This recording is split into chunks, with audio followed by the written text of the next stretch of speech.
There we go. All right. Yep. Great.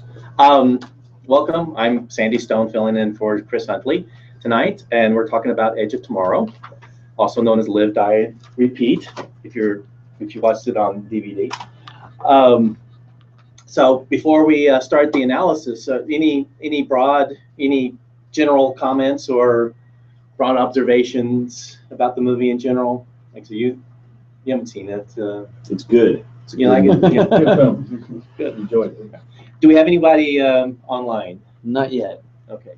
Let me know if there's anyone there, so that Most definitely. they'll feel that part of things.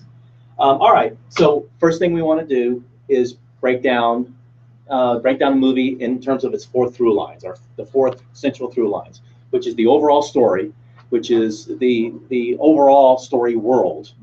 Okay. Then we have our main character through line, the impact or influence character. It's the second most important character in the story, and then the relationship story, which is the relationship between our two main principal characters. So how would we describe the overall story in a few words of this movie? Alien invasion. Alien invasion of Earth. All right. What else? I'm sure there's a little more to it than that.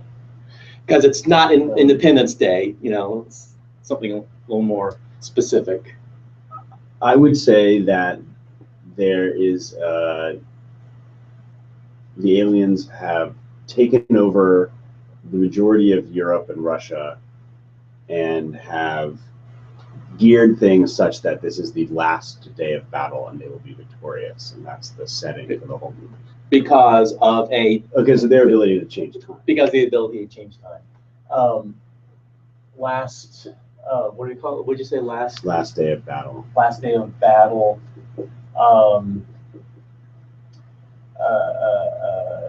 In the context of they can change time. Manipulating time. Yeah.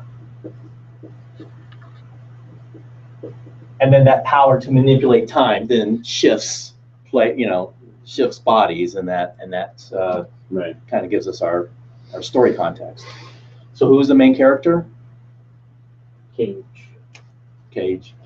He's just known as Cage. We don't ever get his first name. Well, I mean, we get his first name, but no one calls him by that. Yeah. And what makes him the main character? What kind of defines him as a character? He's in control of this time manipulation?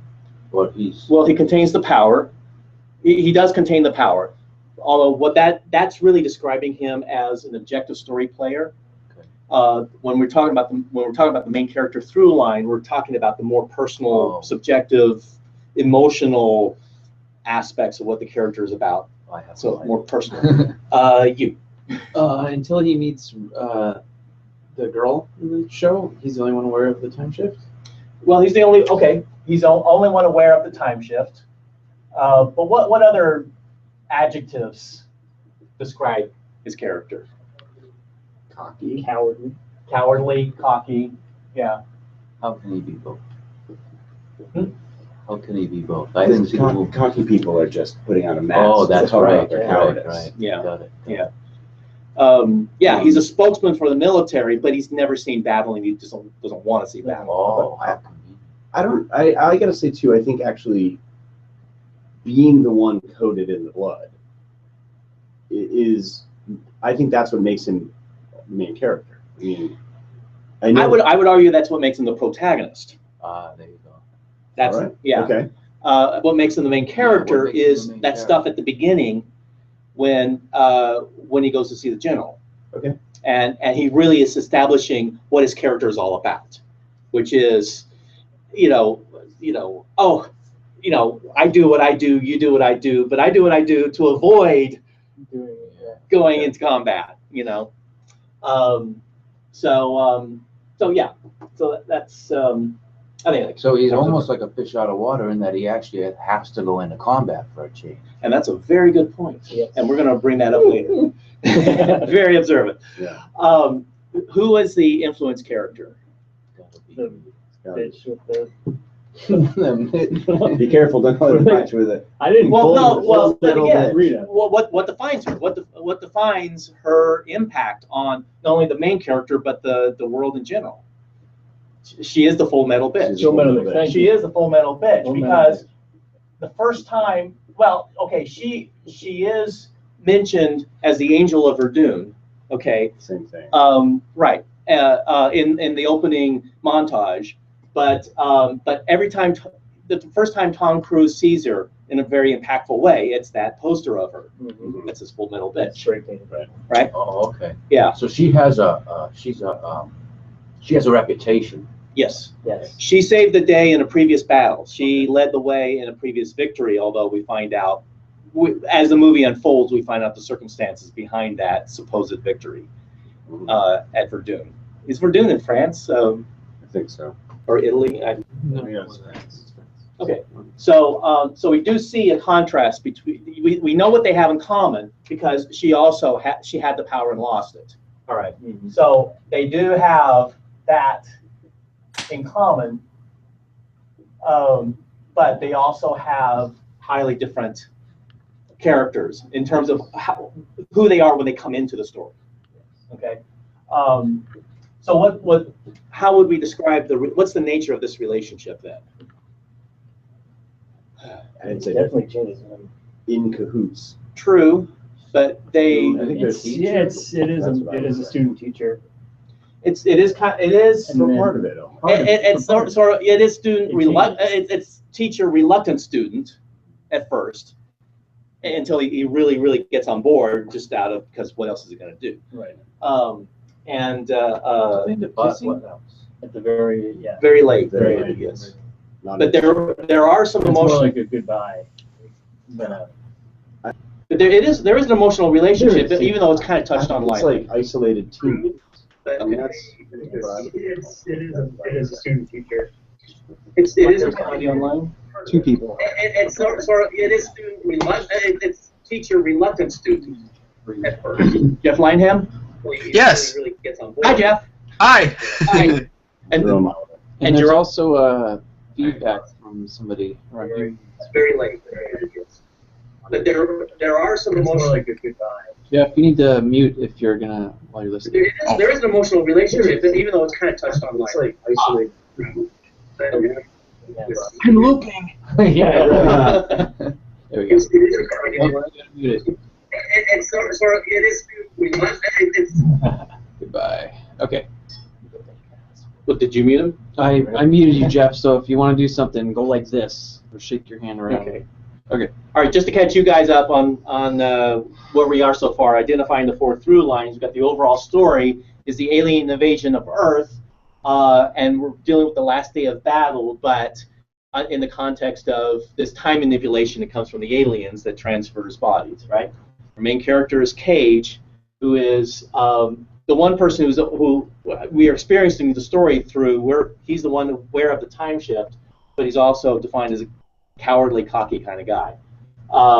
Impact or influence character is Rita. She's the full metal bitch, one who had the power and then lost it. And relationship story. They're kind I'm of gonna argue student-teacher, teacher-student. yeah. Because I think that it just reverses, and he becomes sort of her teacher, protector. Yeah. But I mean, that's the nature. she is, she is kind of both. I mean, in a way, she's a co-protagonist, but she's also a guardian character. Yeah. She does kind of fulfill that help Mhm. thing. I'm not, I don't know about, I don't know who represents conscience and temptation, but in terms of, the help characteristic externally, she's the one training him. She's the one who, says to him, "Find me when you wake up." So she is guiding the way. Well, the conscience could be that she kills him for the long-term benefit. True. There you go. Yeah. Okay. Works for me. Yeah. All right. So, answering the 8 essential questions, and we can do this in any order, but we normally go in this order. Main character resolve. Cage is, from the beginning of the movie to the end of the movie, is Cage a changed character, or is he hold to his hang on to his resolve and, I mean, what is he? I think he's changed. You think he's changed? I think he's changed. I think he's changed. I mean, it's pretty clear he is not the coward at the end of the story that he was at the beginning. He is not the deserter. Well, he literally steals a drop plane and flies into solo battle. I mean, that is the polar opposite of what. Exactly. But who's the type of person that does normally do that sort of thing? She does. Yeah.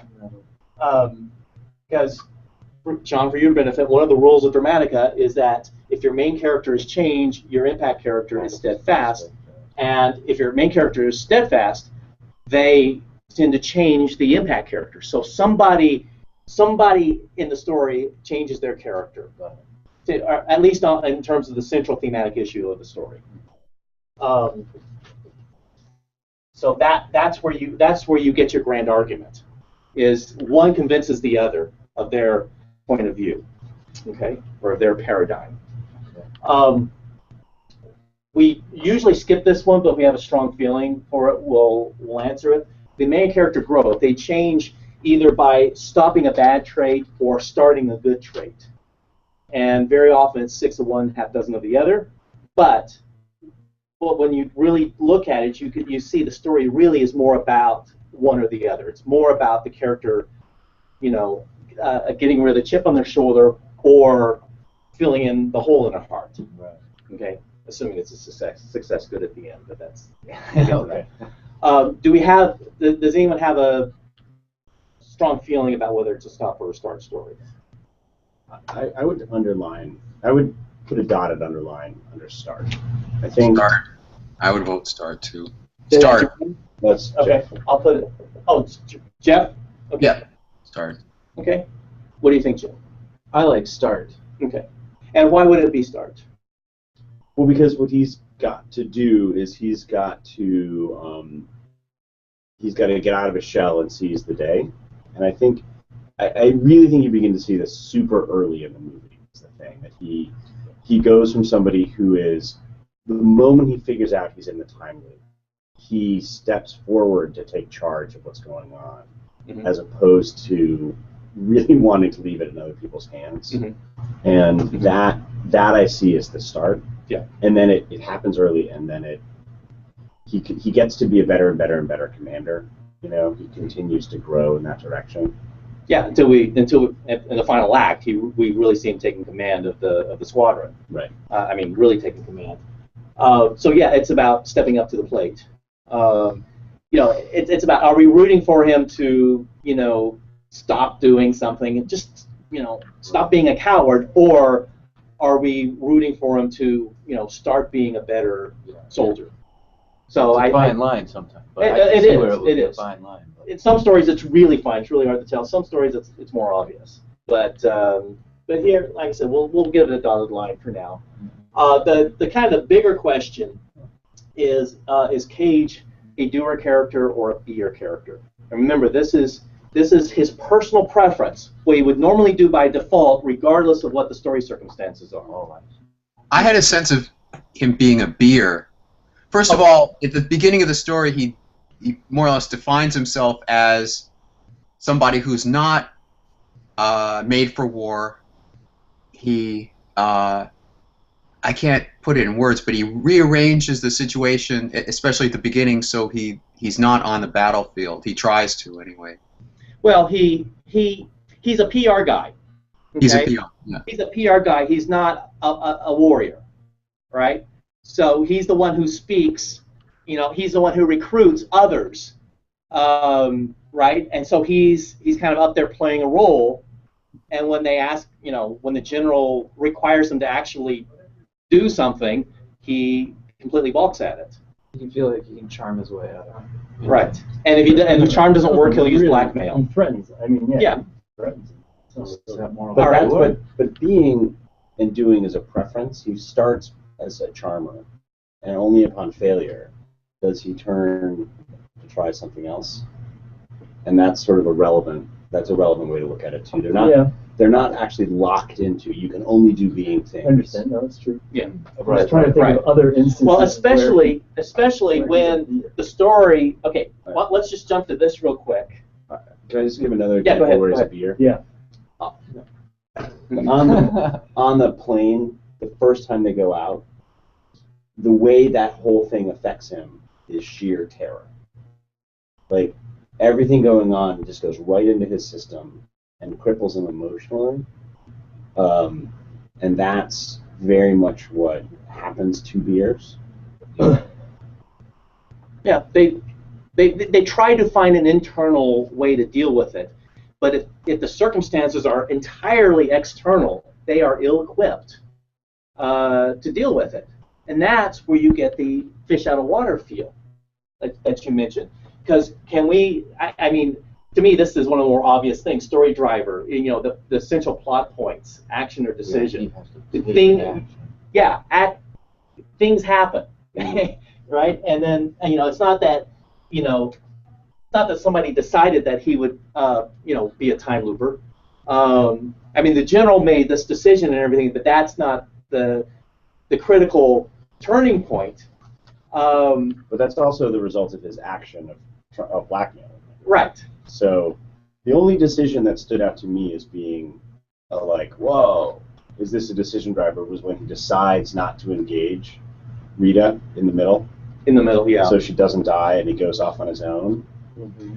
And which doesn't actually turn events because... It doesn't turn events. No. And also you could argue it's the result of her constant dying. So it actually is the result of an action. Right. But it's highlighted in such a way that I made me pay attention for it until I realized. That's how I felt about the back.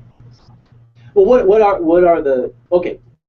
There's generally 4 points to look at. There's the inciting incident, then the first act turn, the second act turn, and sorry, that's a file on my phone. And then the resolving incident. Okay. I mean, what's the resolving incident? The brain dies. Yeah. The Omega dies, time is reset, and basically the mimics are incapable of fighting from that point on. All right. So that's clear action. The inciting incident. The invasion would spark things off.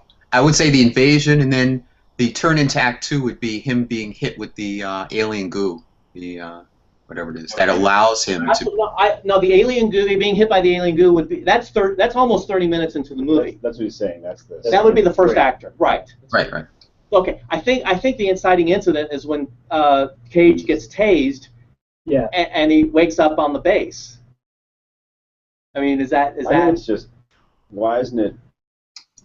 I think this might be a little soft, but why isn't it just that he flies out and has a conversation with a general where he gets told you're going on the battlefield? Well, that whole sequence. But if he had just cooperated and say blah blah blah, but it was the fact that he was about to get arrested. He started running. He got tased, and so he went unconscious. Right. And then he wakes up.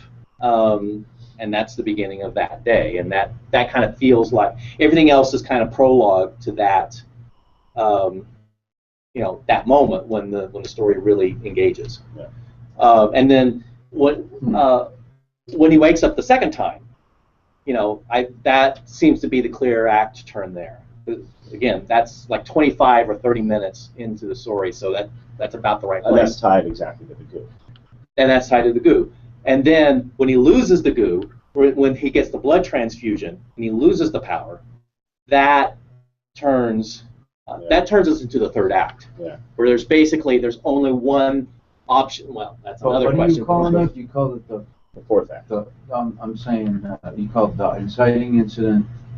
First act turn, the second act turn, and then the resolution. We call those the signposts. There's 5. You said 4 earlier. It's the first driver. The turn from Act 1 to Act 2, the midpoint, the turn from Act 3 to Act 4, and then the resolution. What would the midpoint be in this one? The vision, he gets a vision. Oh, yeah, the vision. That was about halfway through. Gets a vision. Would it be the vision of the dam, or would it be going to the dam and finding out that was a... I thought it was getting fed up with all the deaths. but they all have. It's not. It's a very. There's so many things that I don't know if it's necessary to go like that's the one. True. I think Probably a Yeah. slide. it's probably a slide. It probably is. I think because sometimes the midpoint is, sometimes it's a very specific, big kind of midpoint, and sometimes it's kind of soft. Well, here's the thing: is I actually that decision that he makes is very abrupt, and it's almost as though they're treating that like it's the midpoint, because it's a real turn for him when he suddenly is no longer just playing along as part of the team. He promotes himself to be the general. Mhm. It turns out not to last, because he then discovers it and goes right back to being a team member. Mhm. But it for like 5 minutes there. This is when he takes the helicopter. Or? Yes. Right. Okay. That whole sequence. He never approaches her at all. So he just uses his training, and he does the whole thing solo, Okay. all the way up until taking the helicopter and flying. Yeah. Right. So he goes it well. It's a lot of relationship story stuff. Right there. Yeah. Yeah. So, but I generally think it's a slide. It's just interesting that there is a bump in that slide where it's like, oh, things are really different here. Probably because there's a bump in the main character through line, but a slide in the overall story. We'll see. find out. We'll see how the So story this is to plays out. figure out whether he's a beer or a dude. Well, true, but Right, I think we we got off, kind yeah. of settled He's a on beer. what we settled on is, and it's interesting that you said that he's a fish out of water. You definitely get that feel because when you have a beer main character and an action-driven story, or a doer character and a decision-driven story, it feels like a fish out of water story. And whereas you have a doer and an action story, they are completely well equipped to handle the story, and they jump in willingly. All right, and have the proper tools. Same thing with a beer and a decision story. They know how to do that, but when you cross them, then you get that interesting dynamic. And would you just say that, I don't know, if a doer has to take action, it's kind of harder to, you have to be much more creative with that, right? That's harder. Would you say that's harder to write? No.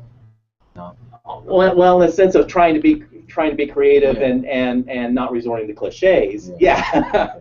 But no, I think it's a little more interesting to put a beer in an action Right. story or doer in a decision story because you do have that incompatibility because between the main character's natural impulses and what the story requires of them. All right, but every story is its own animal and you do what's right for each story. You don't make arbitrary.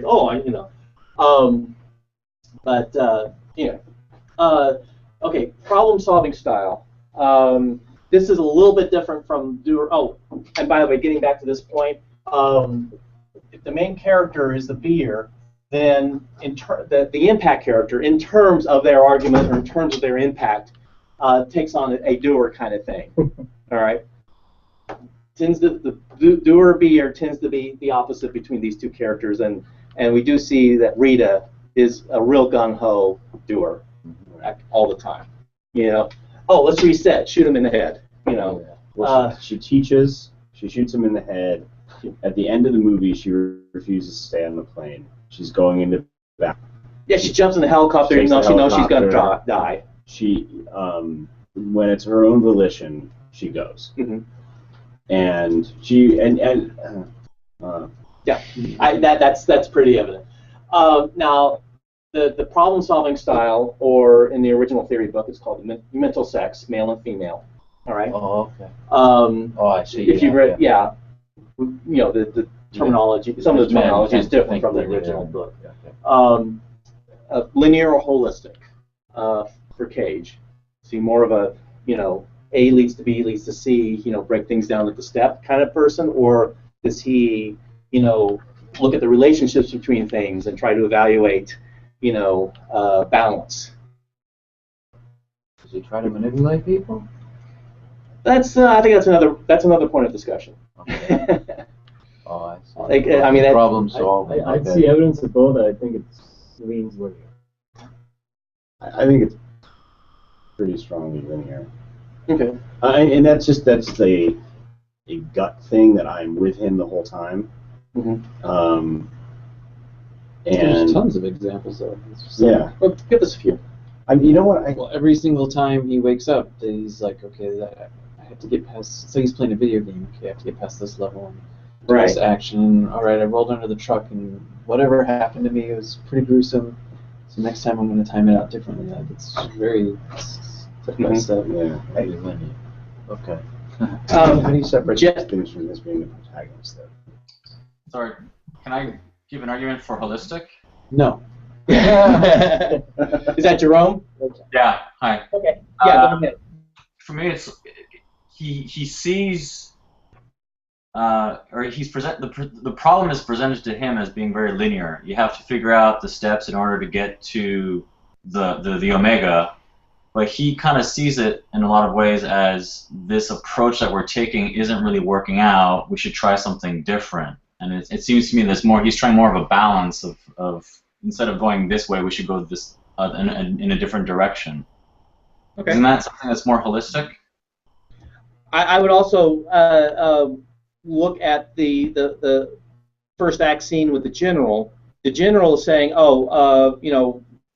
want to put a good spin on this invasion. He says, Right. well, how about a memoir? Best-selling memoir. How about career in politics? How about I think if we see any evidence of a holistic approach, I think in that interchange you do see some evidence that he is trying to change the relationship. Right. And then he says, no, you're going into combat. And he goes, what? Okay, wait. Let's. Well, that's that's a- holistic. He's being very linear. He's like, well, The general's being holistic. yeah. And he's like, I'm not doing this. Okay. And he's just trying to throw things out there. It's like, if I throw this out here, then what usually happens is people don't put me into battle. Okay. I also think Yeah. a clear linear thing is you're not listening to me. I'm going to blackmail you. Yeah. I You guess know, what that's- yeah. And I feel like the holistic thing is the general is saying we've got to motivate people to come into war. Mhm. And that's the general's ask. Well, you're right. He's saying we're going to bring home a lot of body bags. People are going to look for someone to blame. What's changed the argument? I get okay. Well, All right. For now, All right, but where I don't, I would keep it. I'll put a dotted line. For now, but we'll leave that open. And usually when you pick a unique ability or catalyst, See, he's very linear because unless somebody else tells him what to do, he doesn't know what to do next. It's just like, I have to go this spot, and then I hit the end, and then she's going to tell me where to go next. It's like he's making me leaps of logic. One thing I will point out, let me ask you this. Unlike these, these questions, Dramatica does not require the main and impact character to be opposite in terms of linear and holistic, although very often they are. Okay, you usually get a stronger dynamic, a stronger contrast if they are, but they don't have to be. Would you see Rita as a more linear character or as a more holistic character? I don't ask that question because, like you said, it doesn't Yeah, it's matter. not really relevant to the story form, but Yeah. sometimes it can, I don't know, at least help to. I don't know. I see very little holism in the movie in general. Yeah. Yeah, that's what I'm trying. Yeah. I'm having I think a hard she's time wrapping my I think head she's around pretty linear. I think holistic she's pretty thinking. step by step. That Yeah. doesn't necessarily predict the main character, but honestly, I think there's a good chance we're seeing two linear subjective characters because it is really so strongly plot oriented. I mean, there's like 90% plot and only about 10% emotional through line or subjective through line. So it's just kind of going to work out that way. All right, story limit. Do we, in terms of achieving the story goal, which is to disable the enemy, does the story come to a close because we're going to run out of options or because we're going to run out of time? I would say options. All right. Well, for one, he keeps repeating the same thing over and over and over and over again. An endless time. Yeah, just like Just like Groundhog Day, it could, could have gone on for infinity. Right. One option would be, as I see it, fighting in the battlefield. That doesn't work. One option would be finding the Omega. Yeah. And I mean, basically, it's about how many places. Once we know that we're after the Omega, how many places do we look for the Omega? Right. Right. And how many ways do we try to get to it? How many ways do we get to it? Right. I want to point out one difference between the time in this movie versus Groundhog Day, which is in Groundhog Day, it's infinite until he solves the problem. Mm-hmm. That is not true in this movie. Mm-hmm. It actually at a certain point is his last day. Right. And in a certain way, there is a definite time lock in that if he does not destroy the Omega by the next morning, humanity loses. But that's in the third act, right? Exactly. Yeah, it's not constructed, although it's true. It's a stakes thing as opposed to a limit thing. Yeah, yeah. So I mean, we are looking at an option lock, and especially when when he does lose the power, he really only has one shot left, and that's what defines the third act. And that's what usually defines the third act. You've got one option left, all right? And then the whole climax it revolves around that final option. And to compare it to Groundhog Day, what's interesting is that at least here in this movie, there's an explanation. As far-fetched as it is, there's an explanation for the time looping thing. Whereas in Groundhog Day, you just sort of accept it as some act of God. Right. There's no framing there. In this case, it's like if he gets a blood transfusion, that's bad. Right. Right. That puts it into Also, Groundhog Day resets at midnight, no matter what. Exactly. Whereas he has to die. Exactly. Right. So If he does die in Groundhog Day, it does reset, but it also resets at. he can't go beyond midnight. Can't Yeah. go beyond that. Yeah. Story outcome, story judgment, success, failure, good, bad. Yeah, success. All right. And what I mean, we know why it's a success. He destroys the Omega, and the evidence of that success is that for whatever reason, that explosion goes back in time, disables the Omega back, about a day earlier, I guess, and basically disables the army, so they can start advancing without hardly any resistance. So having not seen the movie, can I just ask? There's no ticking clock in the third act, or there is, and that's not what. Well, there is a ticking clock in the third act. All right. But that's not what. But when we're looking at this question, this is how the whole movie is framed from beginning to end. Okay. If there is a specific time or a specific amount of time, like 48 hours, 48 hours to solve this crime, or we have to defeat the board by this moment, if by the time the warp ship goes out, or else we lose. But if we do manage to defeat him by that particular moment, then we have won. So a ticking clock is not the same thing as a time lock. The ticking clock has to be set up in the first act. Right. Got it. Okay. Okay. And then it counts as a time lock. Right. Okay. This is a case where probably 80 or 90% of the stories we look at are option locks. So time locks are relatively rare. Okay. But it is an important dynamic to the story for you to understand, so that if you've ever seen a movie that just keeps going on and on and on and on, it's because they haven't defined what their option locks are. What's going to bring the story to a close? We only we have to hit 7 continents. When we hit 7 continents, we're done. Yeah. Or we have 48 hours to do so, or we have to solve something by midnight, New Year's Eve. We don't do that, we lose. So it is important to understand. Mm-hmm. Although several times in movies you'd have a third act beginning with a countdown. You could have, even though it's been an option lock story, could you have? Exactly, like Star Wars. You only have, you start getting a ticking clock factor when they're closing in on the Death Star, and then the Imperial cruiser, blah blah blah. So they know they only have like 10 minutes left to win the day. but that Yeah. but that's just like the final option. That's the final hurdle to overcome. Is that ticking clock in the third Yeah. act? So success, good. I mean, what's the evidence that it's it's a good resolution for the main character? Some Smiles at smiles. the end,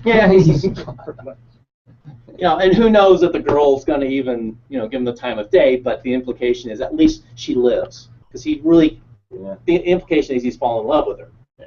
Yeah. He's seen her die a million times, just like she saw Hendrix die 300 times, and he cares. Yeah. And now it's like, whew, she's alive. So leaves us with a good feeling. Can I interject one thing? Yeah. I find it funny. The character's name in Groundhog Day was Rita. Was also Rita. Yes, and in this it's Rita Rose Vertosky. And what was Andy McDowell's full name? Do we know? Rita, I don't know. I don't Rita, know. But yeah, I think I saw on the IMDb trivia page that was an intentional nod. Naming her Rita was an intentional nod to Groundhog Day. Okay. So don't quote me on that, but I think that's what I read.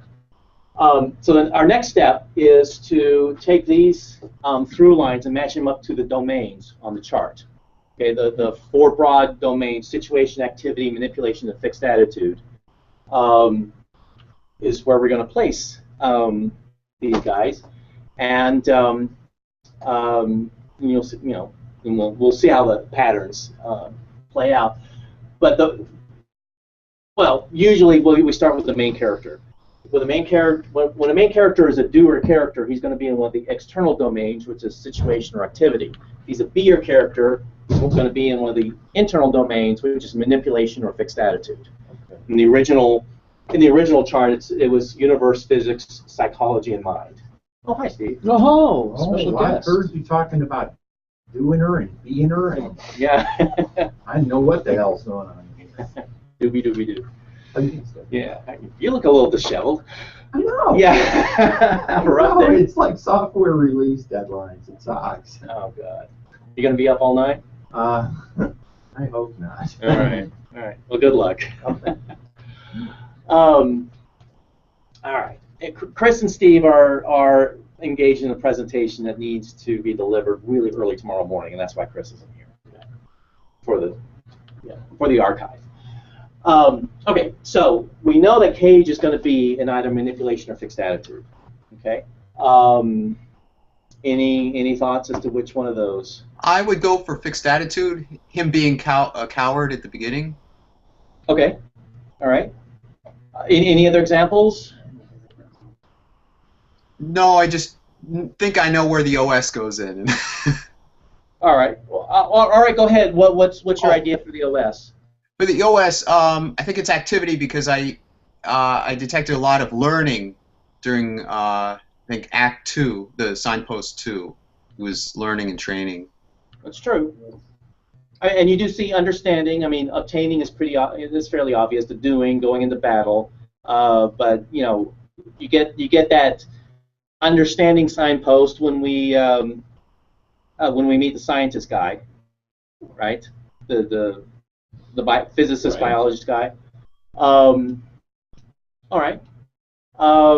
Any counter thoughts? Any differing thoughts? I like on main any character in fixed attitude for the same reason that Jeff said, because he's a coward, he has a bad attitude, and he feels like he can get whatever he wants just by charming his way through things, just by his personality. Would that be fixed attitude, or would that be more Maybe manipulation? fixed attitude. Because it's not himself as yeah. opposed to trying to change other people. Yeah. Oh, And okay. so for her, I would put her in a situation because, as I said, we defined her as, she's the full metal bitch, and like everything's her reputation, like everything. She's the impact she has on him is her status among everybody else, and Her the fact status, that yeah. she's been through the same thing, and she has a history, and Which is the past. the past, and all that stuff. She'd be, concerns about her future Right. become impactful, Sure. right? About her living or dying. So overall story and activities, because that's just what it is. Okay. Yeah. There's I a lot mean, of you can. I think you killing and can. dying I think and- it can make an argument for situation in that as long as the omega still exists, you know, and it's a fine line, but I think an argument can be made for OS and situation and Rita and activity.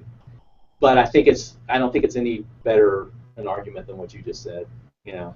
Oh, sure it is, because their relationship isn't about a fixed attitude. It's about manipulation. There's a lot of planning that goes on between the two of them. True. As far as how they're going to work their way through things. There's a whole lot of manipulation in that farmhouse, where he's just basically messing with her because he wants her to stay around. Yeah, their whole relationship is based on sort of manipulating the other to do what they want. Okay. And I don't see them arguing over a specific thing. You know, it's not like That's true. there's no itch that they are on opposite sides of. Right. The specific head bump. Yeah. What about getting to know one another? As in the relationship being in psychology. Fixed attitude. That's not Oh. a fixed attitude. Really? Yeah, getting to know each other. Yeah, not so Not much. getting to know each other. It's important to get to know. No. I mean, here's the thing: getting to know each other describes a process. Okay. Mhm. I think he's saying Tom Cruise wants to get to know her. That's his fixed attitude. Rita Right. doesn't want to get to know him. That's her fixed So there is a dance. There's a sort of psychological dance between them, especially in that conversation in the car where he says, "Oh, well, you know, you told me about your brother losing your brother in the arcade, or your middle name is, you know." And also just like how in the farmhouse, the same thing where it's like, you know, we're going, no, we're not. Right. Here's Okay. the one moment of holism that I really found in her. Yes. Was she doesn't tell him about herself because she wants to keep him motivated to let her die. Oh. And Good. Okay. and then inexplicably she tells him, "My middle name is Rose," when she dies, which to me belies a like, well, how are you balancing this out? What changed in you that you have now decided it's okay to reveal your middle name when earlier you very clearly were not? And then earlier in a day that we didn't see, you lied to him about all this stuff, which to me feels very, very much like a holism thing, but it's like a small sliver of the movie. I mean, she does figure it out, although, you know, it wasn't hard to figure out. He knew where the coffee was. He knew things that supposedly he wasn't supposed to know at that point. And Right. so she adds it up. And isn't that a manipulation thing? Well, I think manipulate in terms of the relationship. No, in terms of how he's dealing with her, he seems very manipulative in that scene, and then also the beginning of the movie. He's very manipulative in at the beginning also when was it the second time or the third time when he says, "Look, your name is this and this. I know all these things about you. You have to listen to me." And he's trying to change people's attitude, isn't he? Well, yeah, then he's changing his attitude, not But that's his through line of manipulation, isn't it? Well, no, he's not. How is he manipulating them? He's just telling them what their names are and what they're going to He's do. trying to convince them that he knows something that they don't, and But that if you were to take one of the they have to concerns, listen to him. but if you were to take one of the concerns under psychology, what concern would that be? What is he doing right there? Wouldn't that be in the overall story though? Yeah. So him as a protagonist. Yes, I think so. All right. yeah, he doesn't. Him moving things along by Well, okay, yeah, you could possibly describe that as understanding. He's trying, you know. Sure. Yeah, that's more. yeah. There's no. I mean, he's not conceptualizing. He's not scheming to get one over on people. He's not a psychology character. All right. Well, let's look at the four concerns Can I underneath. ask a question though? Yeah. Are we trying to put OS, MCIC, RS? Is one of those supposed to go in each box? They have to. Correct. They can't. And two what of them happens can't is, share a box. No. Well, Correct. And there's and the main character and the impact So- character are always going to be diagonal to each other, and then the OS and the RS are going to be diagonal to Okay. each other. That's what I was. Right.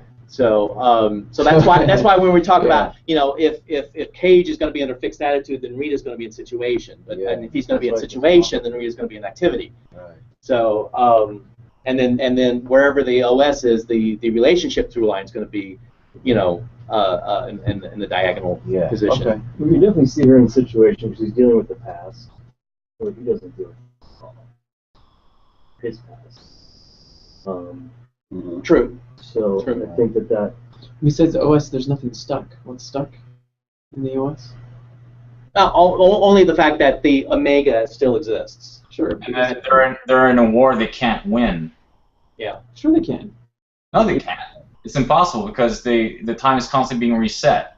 Yeah. But they're not stuck. They actually do win because it's not that they're stuck in war. It's that they are losing the war, and they're able to turn the tide and end up winning the war in the end. I mean, yeah. Well, okay. Well, That's a good point. Not only is it a war that they can't win, but he's seeing that it's over. I mean, they all die. Yeah. He knows that. So basically, in terms of, okay, again, we're talking about one of the underlying tenets of this model is that the top two things are describe external things, and the bottom two things describe internal things, right?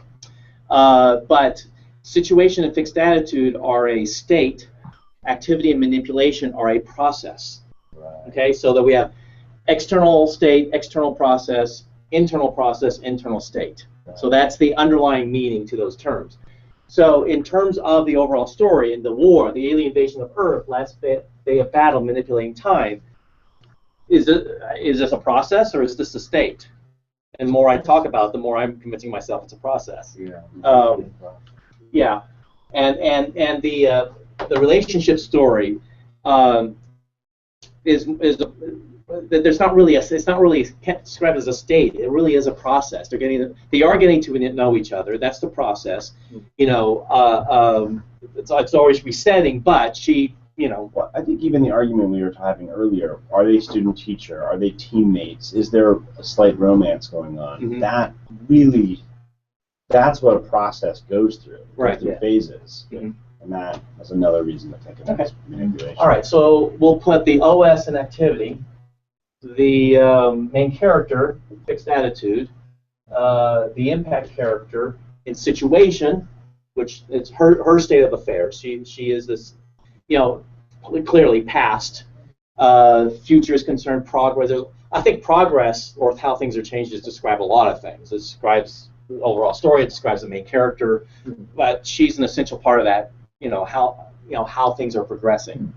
She's very clearly part of that, but still. And then the relationship story would then be in psychology or manipulation.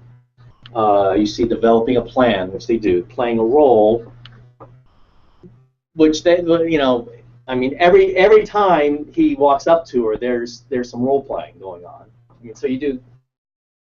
Again, I can see playing a role in the main character as well, but. How is he playing a role as the main character? Well, he's the spokesman in terms of who he is at the beginning. He's the role player. He's not the. But he's not experiencing conflict because he's being who he actually is. He's not pretending to be something else. So there's no conflict in his being. No, okay, all right. And then even when He's just he, trying to destroy any notion that he's a psychology character. No. Okay. I think also That's too, why I'm just being super hard. yeah, well, every time he wakes up and he has to get out of the maze in the beginning, he has to get past the sergeant and he's got to get out of line. Again, there's no conflict in that. He learns how to do it, and then. Yeah. And like Jeffrey pointed out, that's his role as a protagonist, trying to get to the story goal of you know, resolving the surprise attack on the squadron. You know, every time that the ship is attacked, that's a problem, and he needs to sort of prevent that and again learn what's going on, understand what's going on, which I would describe him as a protagonist in this case, right? Because the main character is not going to be up there. So, all right. Now we've got that. The next step down, and should we move the camera around to face the chart? The next step then is to identify.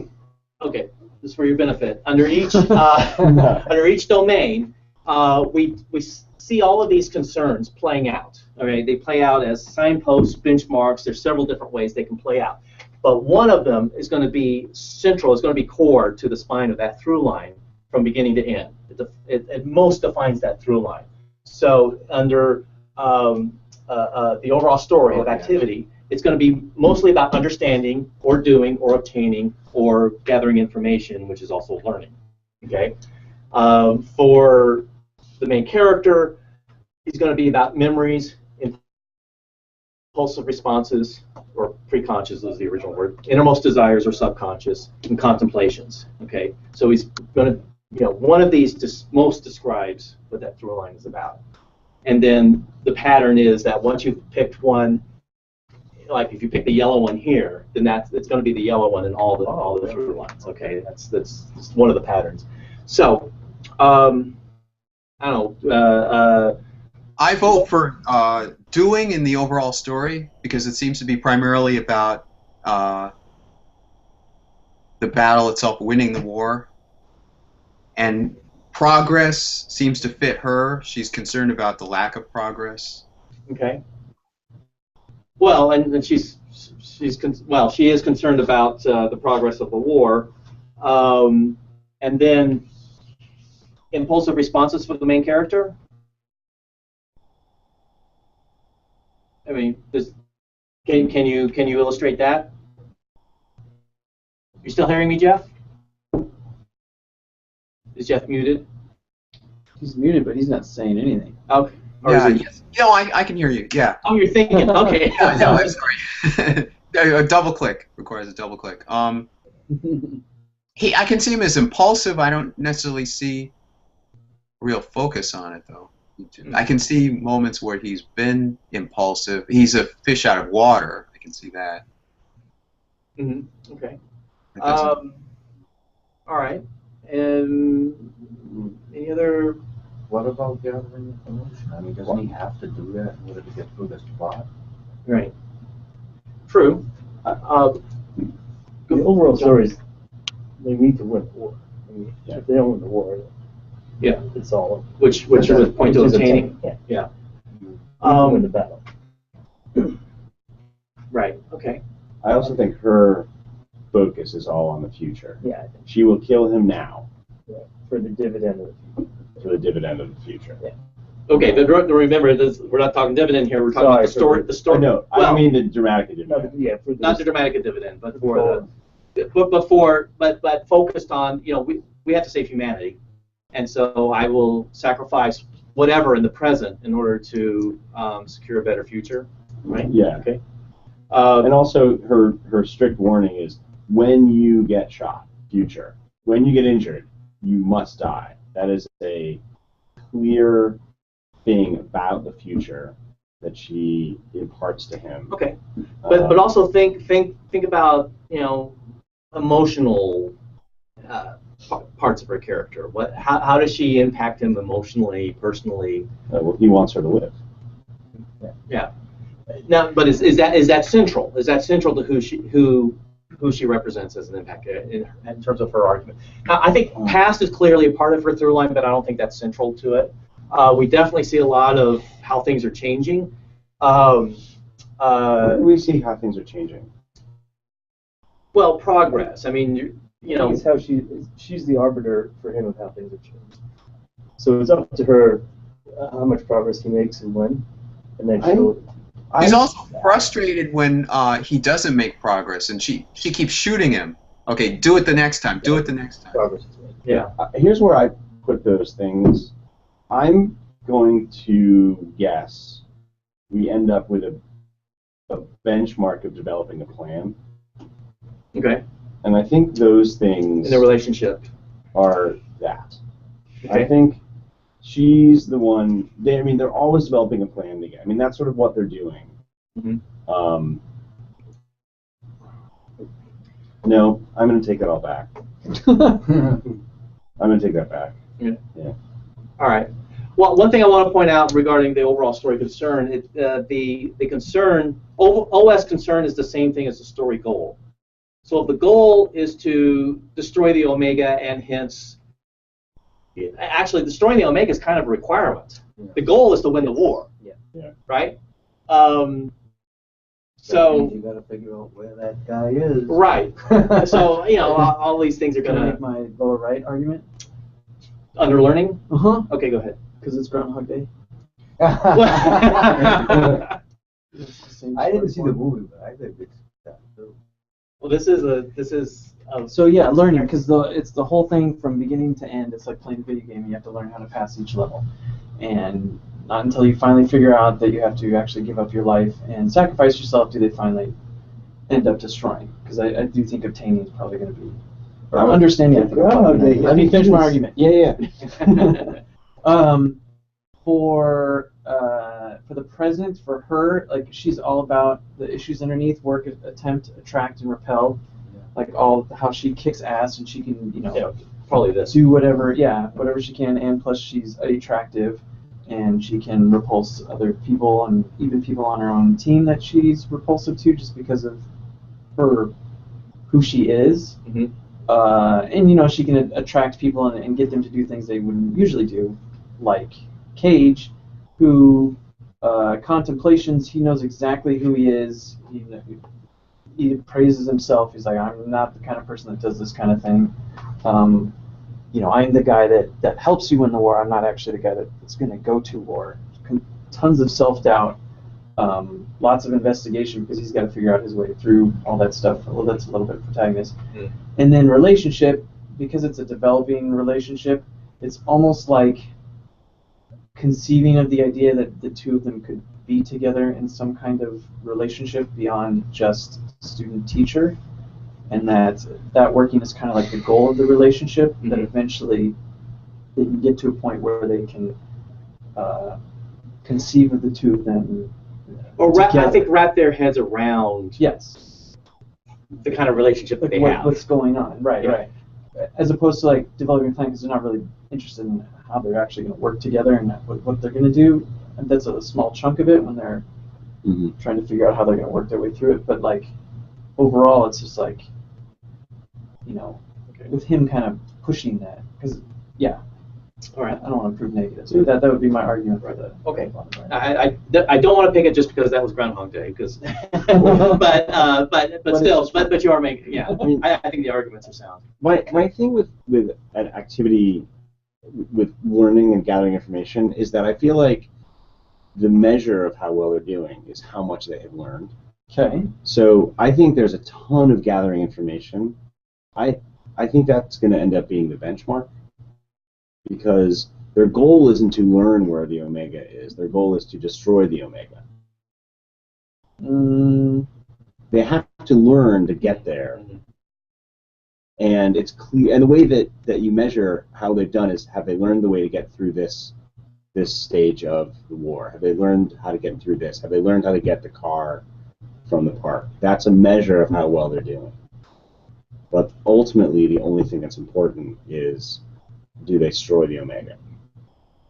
Which would point to. I think it points to obtaining because it's the end of the war as opposed to something like Star Wars where it's still the middle of the war when the Death Star.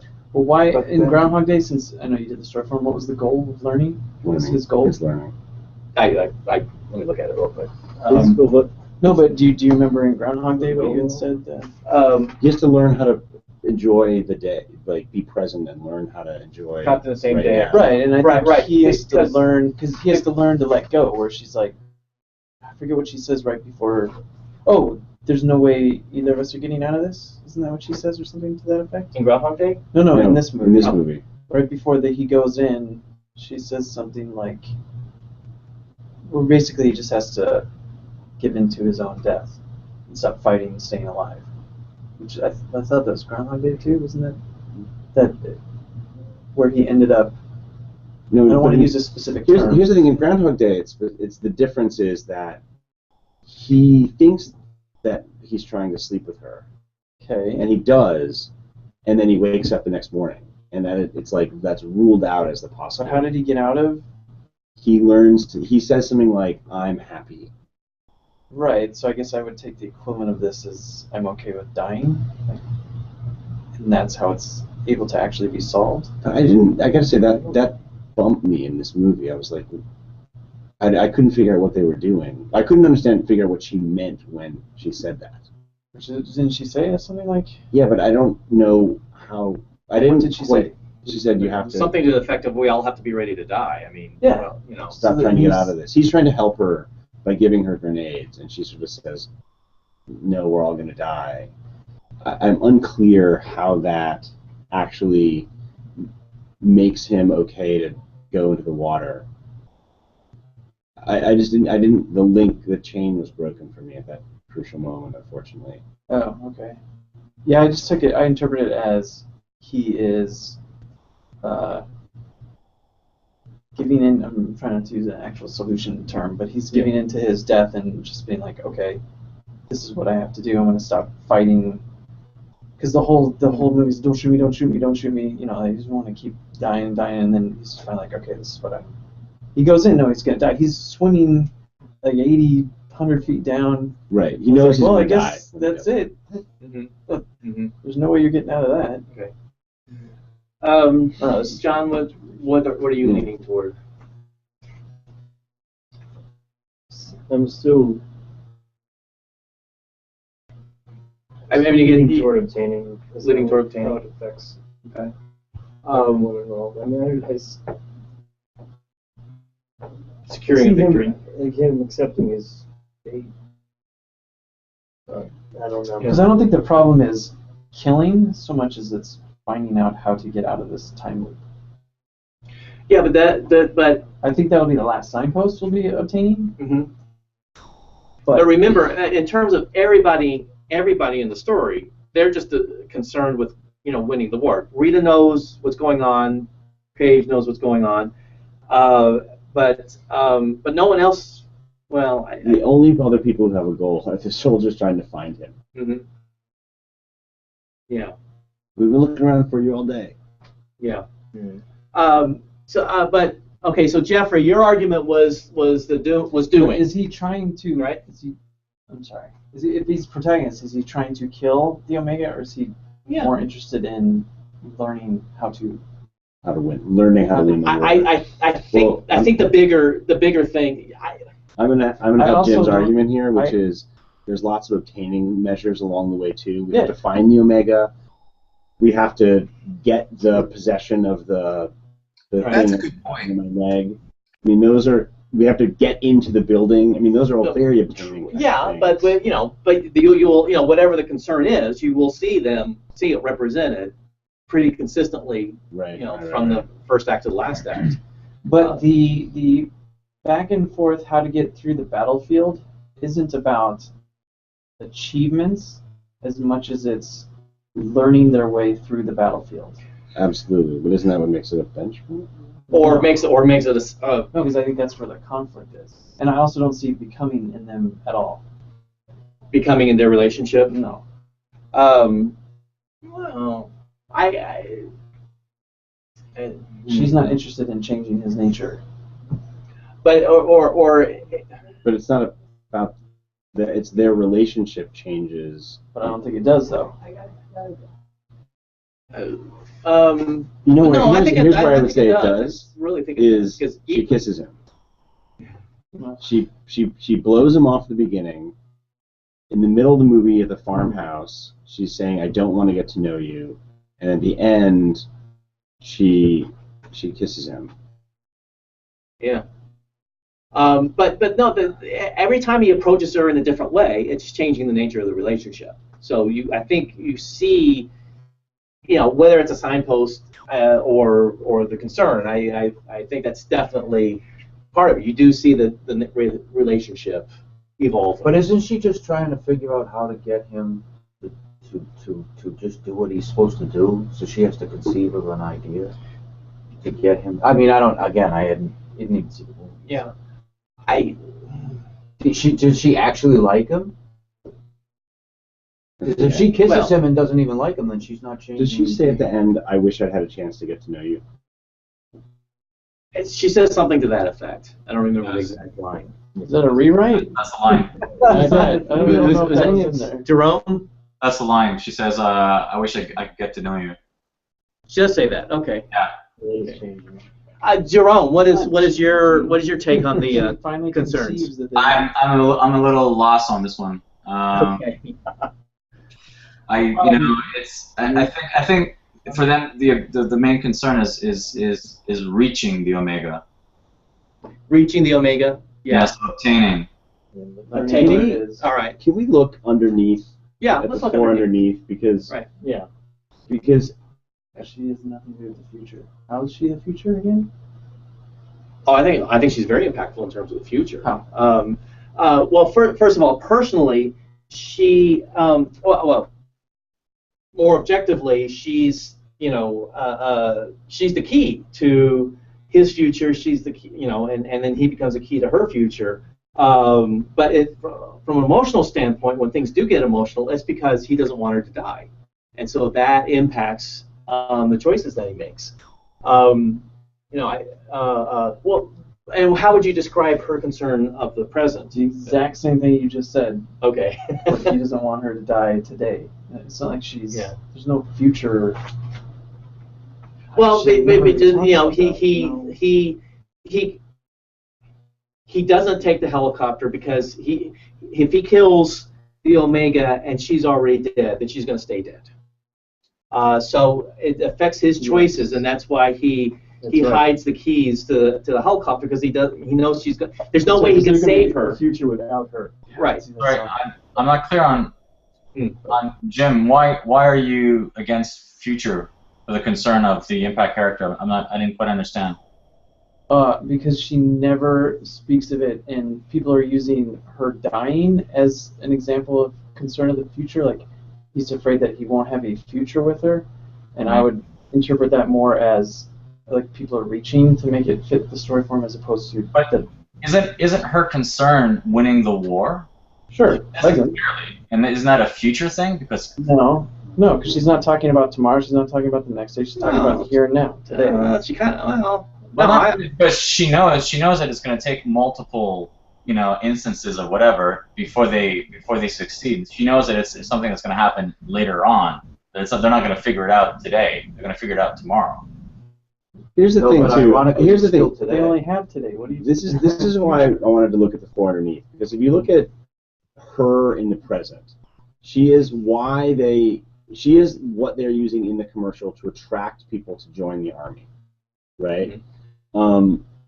She is all about work, Mhm. And those things are much more front and center, Okay. And then more, and so that group resonates more than openness, preconception, choice, and delay. I really actually can't. The only thing with delay that I can figure is that when she shoots him all the time, but that seems to be more. Reset. Uh-huh. But honestly, that feels more like this was a good attempt. I'm going to shoot you in the head. Okay. All right. He's constantly trying to get away from her when she wants to shoot him. That's repel.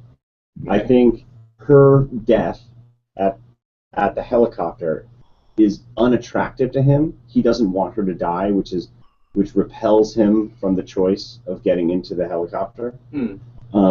Because the helicopter is a good idea. What he doesn't want to do is pay the price of getting in the helicopter, which is she dies.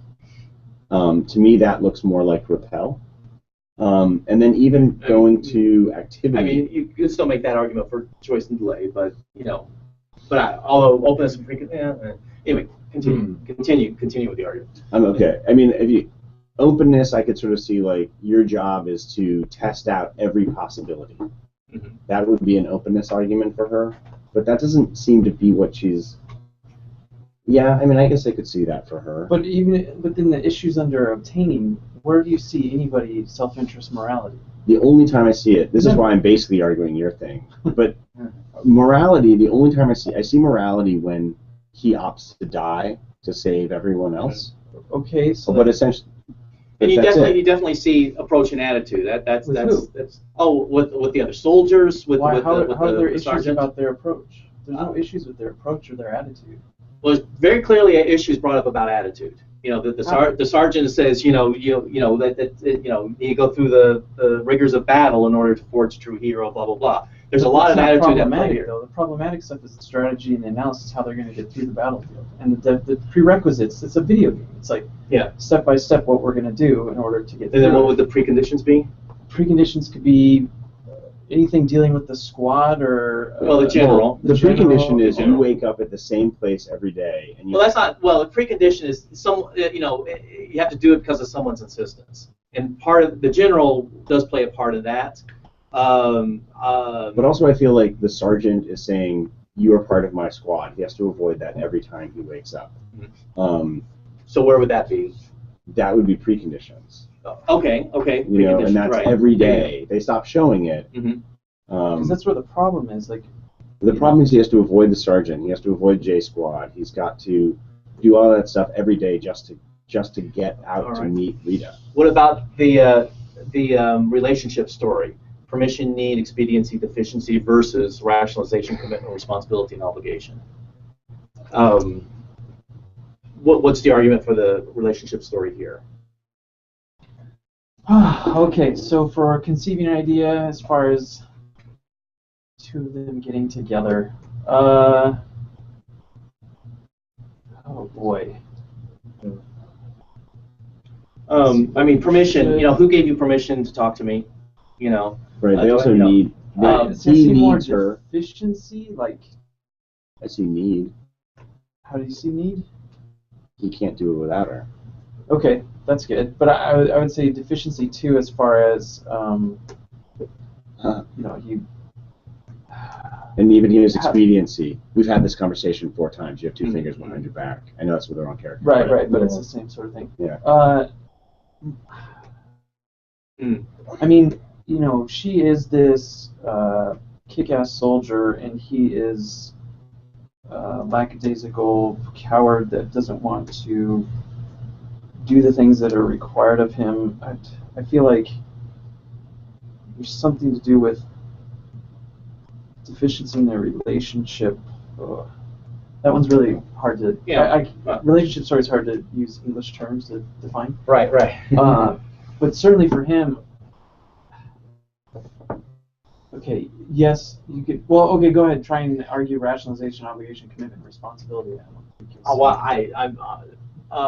Because he's definitely committed. That part's easy. I mean, Where's the problem though in their relationship? There's no problem in their relationship. Actually, rationalization I see more in him on his own as the main character. I see, you see Sure, rationalization on him. Well, yeah, but there's I mean, you see it. It may not be as strong, but I think. What are specific moments of their relationship? They argue about you're not giving me good enough directions on the field. That's why I keep dying.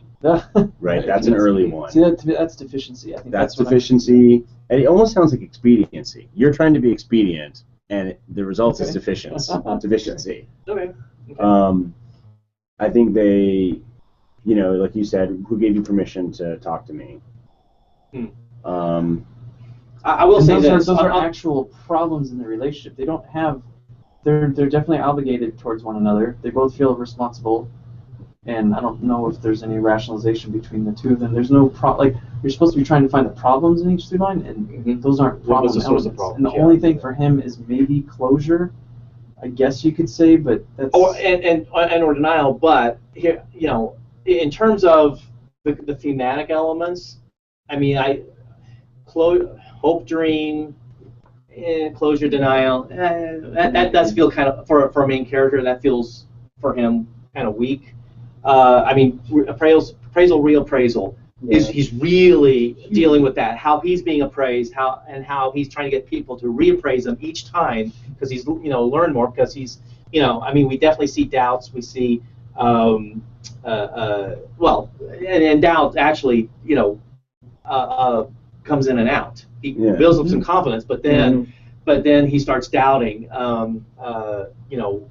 his course of action at certain points. So I think I do think on this level, I do feel like the 4 this versus this, this versus this, that this corner is I don't know. I maybe you're just convincing me. It feels, you know, but it your feels when charisma you're and identifying. stuff. I mean, because you can argue anything, and be like, oh yeah, in the future they're obtaining, yeah, because they have to kill things. But when you think of like where the actual problems are, which is like what you're supposed to be finding out here, is where is the conflict coming from, and you actually have to come up with examples of like, okay, well, let's see where there's really problems. Like when people go and they actually use Dramatica to write, sometimes they're just like, oh, permission, oh, I give you permission to do this, but it's like, but there's no conflict there. You're not actually writing in that there's a problem there, so you have to take that extra step. Otherwise, you can argue anything. I do like this group of 4 for the overall story: prerequisites, preconditions, strategy analysis. Especially it's like video game. Yeah, That's why it's weird jumping down. Really changed how I looked at the movie. Instead of looking at the top level, not the top level, but the concern the level. concern level, jumping down to the issues suddenly totally altered how I looked at this movie. I mean, to me, the concern level, like you said, this feels more like a benchmark or a prerequisite or a signpost toward the ultimate goal of this. But when you look at what's underneath it, So yeah, but my guess would be the benchmark will be memories, conceptualizing, understanding paths. understanding. Yeah, because the amount to which he thinks of himself changes the more he can remember what it is he's supposed to be doing. What's the benchmark? Well, it's this crazy thing Sandy uses to argue everything. where if I get talked out of the concern, I'll say, well, all right, I think it's obtaining, but if it's not going to be the concern, it better damn well be the benchmark. So you explain. Well, the benchmark is a measure of how close. Okay, if this is the story goal, that's the goal set up in the first act, and it's going to be resolved either in a success or failure at the end. All right, but to measure how close we are to its resolution, one of these comes into play very strongly. Okay, so sometimes toward the end of the movie, the benchmark will overcome the story goal. In some cases, so the benchmark is that thing that feels more and more like what's going on as we get closer to the end. But that's also all happening simultaneously with these 4 things occurring as signposts in different orders. So we got the concern, the benchmark, and the signposts all using these terms, all kind of on top of each other. I know why gathering information is the OS goal. Oh, sweet. Okay. Yay. Tell us. What's the problem? The mimics, learn the war and then reset time. And what they have to do is overcome the fact that the mimics can learn everything before the battle begins. Oh, yay, I want to kiss you. All right. Let's get this on camera. Let's do it on camera. Yeah. All right. That's it. All right, John, are you okay with this? Perfect. Yeah, that's good. I think we'll go with that. Jeff, are you okay with that? I think you got a little overruled on your Well, he was going for a That 10 is- at first. I was going Right. for obtaining. And I kind of was leaning that direction also, but that's why we discussed these. Okay, and I try not to argue for a specific endpoint. I've realized it's better to answer the questions, look for the problems, and then see what works. Because it's really easy. The one thing with Dramatica is that unless you push yourself to see everything through, it falls prey to confirmation bias. You go, I think it's obtaining, so I'm going to argue it to obtain. All right. Instead of going, what's going on, And what's really going on? and then what does that tell me? All right. Now let's. As soon as we have a picture from the screen, we'll start plugging. I'll go ahead and start plugging in the choices we've already made. Let's see. Overall story, activity, concern of gathering information. All right. Doer. I'll leave linear and holistic open. Action-driven, story, option lock, success good. All right. And by the way, hang on. I did something wrong here. That should be here. Okay. And by the way, because I selected beer as the approach and I selected activity as the overall story domain, that gave that the model predicts that the main character growth, that stop-start question turned out to be start. So our suspicions are confirmed by our other choices. So we felt like it was a start story. We weren't 100% sure, but this confirms it. Okay? Are all the red things the software did? Yes. Yes. So when we picked activity and gathering information, that means we picked main character domain of fixed attitude with concern of contemplations, and then influence character situation present, and relationship manipulation conceiving an idea. Okay, and our static plot points. The goal is gathering information. The consequence of losing is conceiving, which that always throws me off a little bit. Cost is the present. All right. Well, having to die, having to get shot in the head in the moment in order to reset. That's true. That's true. The cost is for everyone. The war is the cost. But I just kept waiting for Tom Cruise to say, look. Every time you do that, it really fucking hurts. Okay. That would add a nice thing. Yeah. It's not a pleasant thing to get shot in the head, over and over and over again. Dividends constantly. Well, we'll get back to that. Let's go to the where are we on view theme browser.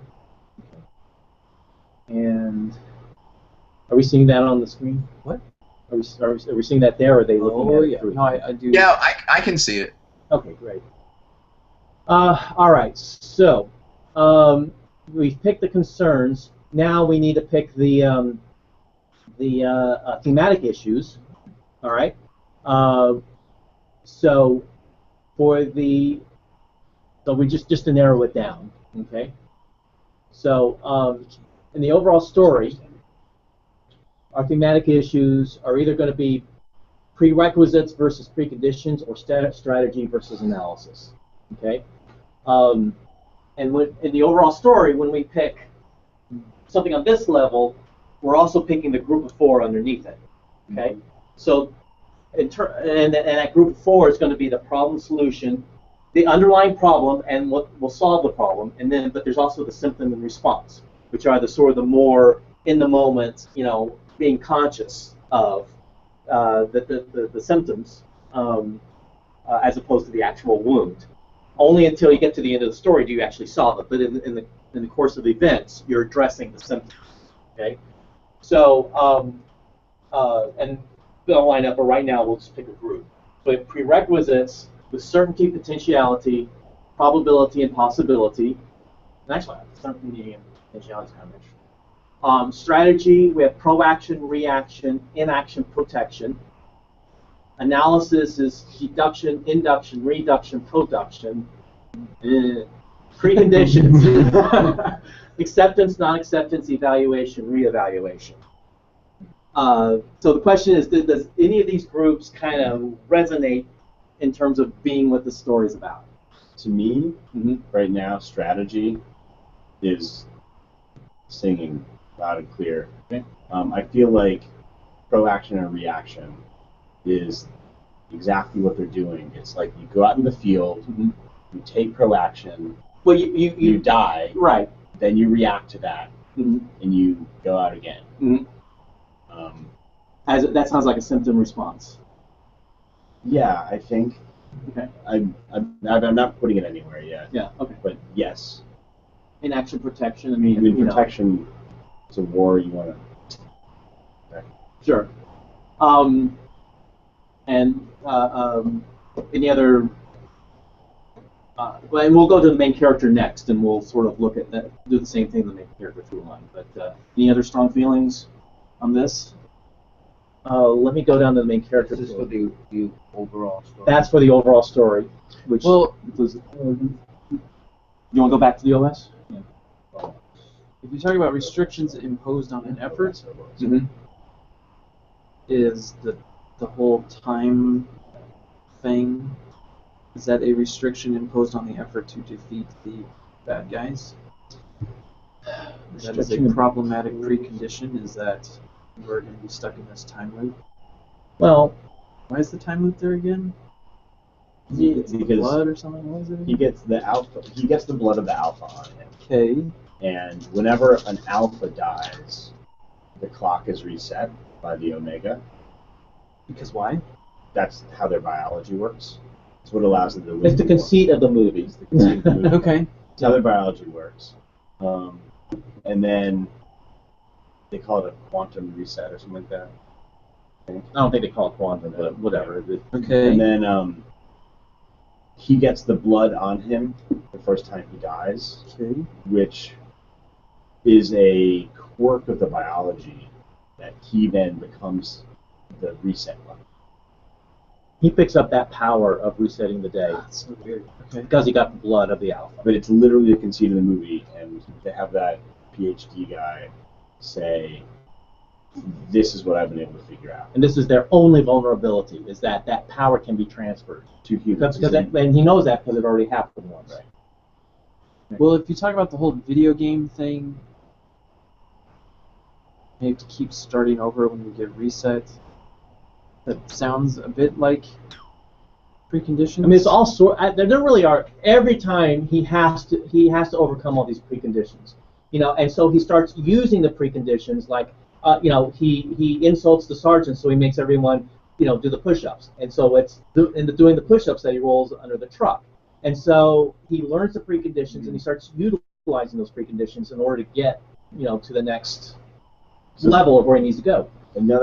A nice thing in terms of the balance is the prerequisite to getting to the omega is you learn all of these things. Yeah. See, those three I really like. I don't know about analysis, but all three of those are True. All right, let's look at the main character and see if we get a strong feeling, or really kind of, one of these groups really pulls us in. As the main character, this is speaking about Cage personally. This is the PR guy who gets thrown into combat and then suddenly takes on this power that he doesn't want. Okay. Investigation, certainty, potentiality, proaction, reaction. Appraisal, probability, possibility, inaction, protection. Reappraisal, deduction, induction, acceptance, non-acceptance. Doubt, reduction, production, evaluation, reevaluation. Okay. I like evaluation and reevaluation. I'm not sure about production and reduction, but doubt, investigation. Production. I was in the wrong storyline there. Appraisal, reappraisal, investigation. All right. Any thoughts, feelings? As a changed character, he would share the problem with the overall story. Right. So we'll need to match up whatever that is. Okay. Jim? Yes. Yeah. I already know what it is, but I don't want to say anything. Okay. Well, any other feelings from anybody else in the room or online? I think there's one quadrant here that's like super strong. He's very certain of himself. Well, I'm gonna try to guess what you're talking about. Yeah, I was thinking of I mean, potentiality. One of the first things that Tom Cruise says that indicates his character is, I avoid doing that. I do what I do to avoid doing that. So that puts you in your head, is he an avoid character? Well, not in this quadrant, but Right. But what's the equivalent to that? Well, inaction is kind of that avoid thing, and certainly he evolved. And this is a slow change. There's not a single leap of faith moment for him. It's a change that covers a whole arc. So there's not. Go ahead. Sorry. Well, no, that there are spots along the way, but there's not one single leap of faith where he flips 180 degrees. He's flipping 180 degrees throughout the course of the whole movie, with some bumps along the way. But certainly, protection. He's, the whole time when he has to deal with the sergeant the first time, it's all about protection. It's I'm a major, got to get me out of here. He's trying to save his life. I mean, that's. Although I would probably attribute that to appraisal. Appraisal, reappraisal. That I'm not sure. Let's see, possibility, probability. Symptoms. It's like. Let me ask for any other opinions before I hear what Jim. I don't know. Jeff or Jerome, any thoughts about where the main character should end up in these groupings? Well, I can see inaction, but I can't really see inaction in the overall story unless it's in some kind of weird form. Well, but it will be. Like he can't do anything against it. Problems are created when they don't in this subsequent time loops, when they don't change their course of action. When I'm sorry, what's Tom Cruise's name? I'm sorry, Gates says, the ship's going to be attacked. It's an ambush, blah blah blah, and so they just keep doing what they're going to do. They put tape on his mouth, so that creates a problem. And so they walk into the ambush just like every other time. When the general refuses to turn over the device, and he actually finally does, but then that's a trap. Okay, so it's that refusal to act. It's that inaction that to keep doing what they've been doing is creating problems all along the way. That's why I think. And then so are you looking at reappraisal? Yeah. Are you acceptance, I think, non-acceptance, deduction, induction? Yeah, but. I mean, acceptance and non-acceptance is always, a good one, because it's like, they have to sort of accept, if they don't accept, the non-acceptance is a problem. I'm not sure how that would come to the overall story. That's the only thing. I don't really like. All right. I think. All right. Why don't you go ahead, Jim? No. Are you still looking at? Well, I want to hear. I see. Except I guess I'm not really sure how this works because I don't see a non-acceptance in the story, but I haven't actually seen the movie. But you're really good at prescient for not having seen the movie. Well, you do see non-acceptance in the main character, but as Jeff pointed out, beginning. the way the main character and the overall story always echo each other in terms of the elements, all right, and different depending on how the story form falls. But whatever in this particular case, what we see as the underlying problem for the main character personally will also be echo into the overall story as being the underlying problem there. It'll be the same term. It'll manifest in different ways, but it'll be the same underlying principle. The problem for the main character. Whatever the problem is for the overall story, the main character also represents that same problem. Okay. I could see a bit of evaluation and reevaluation. He evaluates himself as one kind of person, and then he finds he has inner strength or whatever it is to take on. He has the ability to take on the adversary that's reevaluating. And in the overall story, they're evaluating the situation one way, and then they don't realize that there's an advantage. They keep discovering new things about the creature that's I could see that as reevaluating. Okay. Well, you see that with the scientist, and every time new information is brought forward. But in terms of the main character, do you see? I'm trying to see if there is a symptom response of reduction and production. Reduction is meaning sort of, production is, as a problem is mean you're making a big deal out of something that should be a big deal. Reduction means not making a big enough deal out of something. Reducing it. Well, would in the beginning he freaks out about just being told he's going to be sent to the battlefield. That production essentially, and at the end he's going into a battle with 1,000 mimics, and he's brave as could be. That could be reduction. But again, okay. try not to shoehorn things. Yeah, that's the confirmation bias. Yeah. Because I don't know. Isn't the story about that he doesn't want to accept it, and then he has to accept it? He's got no choice. He's been splattered with the goop. right. Yeah. True. I don't know. Oh, well, no, but that's a point. That becomes part of the overall story as well as the main character. is the, Well, the need to accept. They don't accept. But I don't know how the box works. tells- I don't even know. He tells us what he thinks is problem. Right? He tells us. So, At the beginning, yeah, he says, I'm not that guy. I'm not an action guy. Yeah. I'm not. which actually I smiled, that could speak to reduction and production. That could that right there could speak to this symptom of reduction with the symptom response Yeah. of production, but because that he's building himself up over the course of the story. Because the story is about him reappraising his role on this whole battle, this world, everything. That's what I see. What do you see? I see that thing. What did you just say about? Like, I'm not an action guy. That's not me. That's what he recognizes or he believes is his problem. So I see that more as an evaluation of their. It's not so much that they're reducing him, but that they've come to this conclusion as to who he is, and it's like, no, I'm not that guy. You put me out there, bad things are going to happen. Right. So to me, that's a deduction induction sort of thing. Oh, deduction, induction. Okay. Yeah.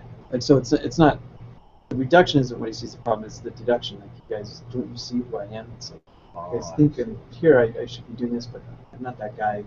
And then the blackmail, all that stuff that's his inductive process. Or when he goes and he's with the squad and he's being an asshole to them, same sort of thing. Okay. And so, like, to me, his problem is the non-acceptance, which you haven't seen the movie, but everything you said, I would say that's right. And at the end, whatever she says, which I can't remember, which is, everybody has to die sometime or whatever it is, that he's finally accepted, okay, I got to stop fighting and staying alive and just let myself die.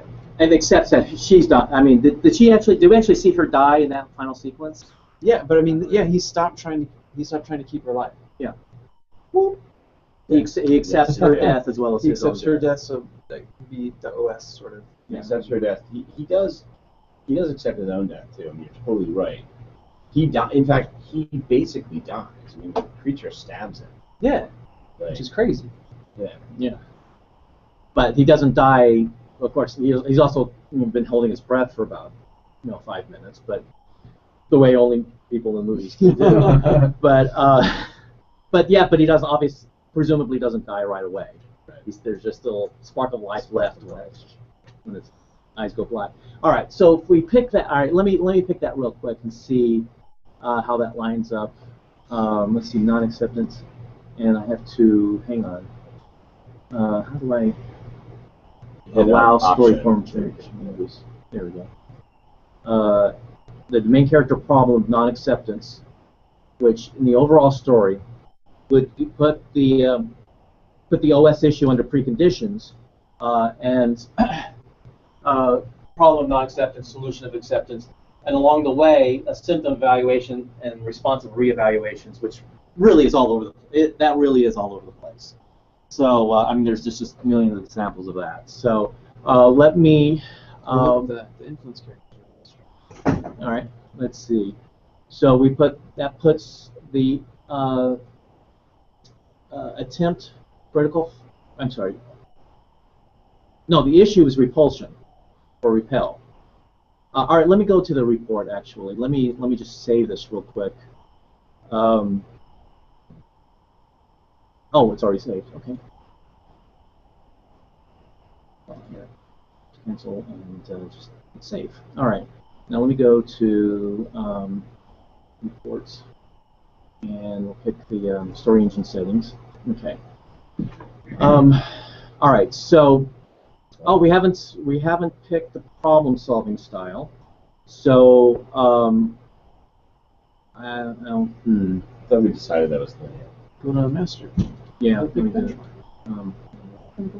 it. the choices. Let's see there. All right. Let's go to character. All right. We haven't gotten to the benchmark. Actually, hang on. It says unique ability of investigation, critical flaw of attempt. Interesting. Let's pick a benchmark. For the main character, memories or impulsive responses. For the impact character or influence character, the past or how things are changing. For the overall story, the benchmark is either understanding or doing. They could do so much more. And the relationship story is developing a plan or playing a role. So I say let's pick it under either the overall story or the main character. What are the main character again? Memories are. Yeah, I don't think it's got to be memories. Yeah. It's memories, impulsive responses. And it's all about what he can remember. That's Well, that picks him as a holistic character. oh Does that make sense? no. All right. Let me try something else. Let's see. Signposts, overall story. We have learning, doing, obtaining, and understanding. That's not the signpost order I would have picked. But under the relationship, it starts with conceiving, then we goes to either developing a plan or playing a role. And by the way, conceiving an idea. The first signpost in a relationship is when he looks at the poster of her and says Full Metal Bitch. So I can kind of get the conceiving there that he's getting an idea of who this girl is, and he sees her on the battlefield, right, and sort of gets the idea she's important. I need to I kind of need to form a relationship with her because she's an important person. So that evolves into either developing a plan or playing a role, which then evolves into developing a plan or playing a role. Influence character, the past, how things are changing. Signpost 4 is understanding the OS. That's what it says. Like I said, that's not what I would. Doesn't really. I don't like the OS signpost order. I mean, it doesn't seem natural. OS 4 could be, I've got to convince J Team or J Squad that they've got to come with me. Because without them, there's nothing. And make them understand. Understanding. He's got to get that team to agree to basically to go AWOL. I like it because there's a slide in the middle, which is what we said last time. Oh, doing. Okay, right. So there's not like a really strong midpoint. Influence character, the past, this future, present, past, present. Oh, I'm not sure. Okay, well, we have the unique ability of investigation, critical flaw of attempt, the main character. Investigation, going out and finding out. Yeah. That seems pretty dead on for what he has to do. Rita's unique ability is work. Her critical flaw is doubt. That, in other words, that would, undermine doubts would undermine her ability to just go out and do the work. They don't very much, but she is a steadfast character. So, so we can either pick linear, and then our benchmark is doing, impulsive responses, for the impact character, how things are changing or progress, and then for the relationship, playing a role. Or we can pick holistic, and we've got understanding as a benchmark, memories as a benchmark for the main character. Holistic. I would go for holistic. Would you go for? Understanding seems to play a big. Well, I think his benchmark. They understand more and more about what's going on. He says to him, like, you need to instinctively react, not just remember where these things are, in order to move forward or progress. Yeah, I think so. When you look more, here's the thing: when you're looking more toward the end of the story, and that's where the benchmark shows its head the most. It's less about memories, and it is more about the impulse, the instincts that he's developed at that point. Through all these, a million times reliving the day, really come into play in terms of commanding the squadron, in terms of getting to the plane. All we need is the speed, so we just need, I think we are seeing him acting out on impulsive responses much more. Memories doesn't really play. Isn't that his girl's protagonist? He's yeah, but at that point, well. I mean, that's. I mean, it's still. I mean, that's It's still true. a lot of That's doing. But It's a lot of doing, yeah. All right, I think we're leaning more toward linear anyway, and I think this group is a bit stronger than the other group. So I can't see any. Well, again, like I just can't see any real strong evidence for holistic thinking in him. yeah. I mean, again, the circumstances require is linear thinking, but yeah, I think we'll fall on that side of it. All right, so let's see. Start with the overall story. Oh, additional story points. I do want to see this because I think requirement, prerequisite, those plot points are really prominent here. Story goal is gathering information. We've already talked about that. But the consequence, what happens if we lose? If it's a failure, we get conceiving an idea. Basically, if we lose, the aliens win. I don't know. Is there a way to illustrate that? The cost is the present. We did talk about that. We have to keep reliving the day, and that's starting to get really. We do see that getting really burdensome on them at certain points. And it's also the cost is having to give up the girl, possibly losing her forever. The dividend is contemplation. So whether we win or lose, we still benefit from, I guess, knowing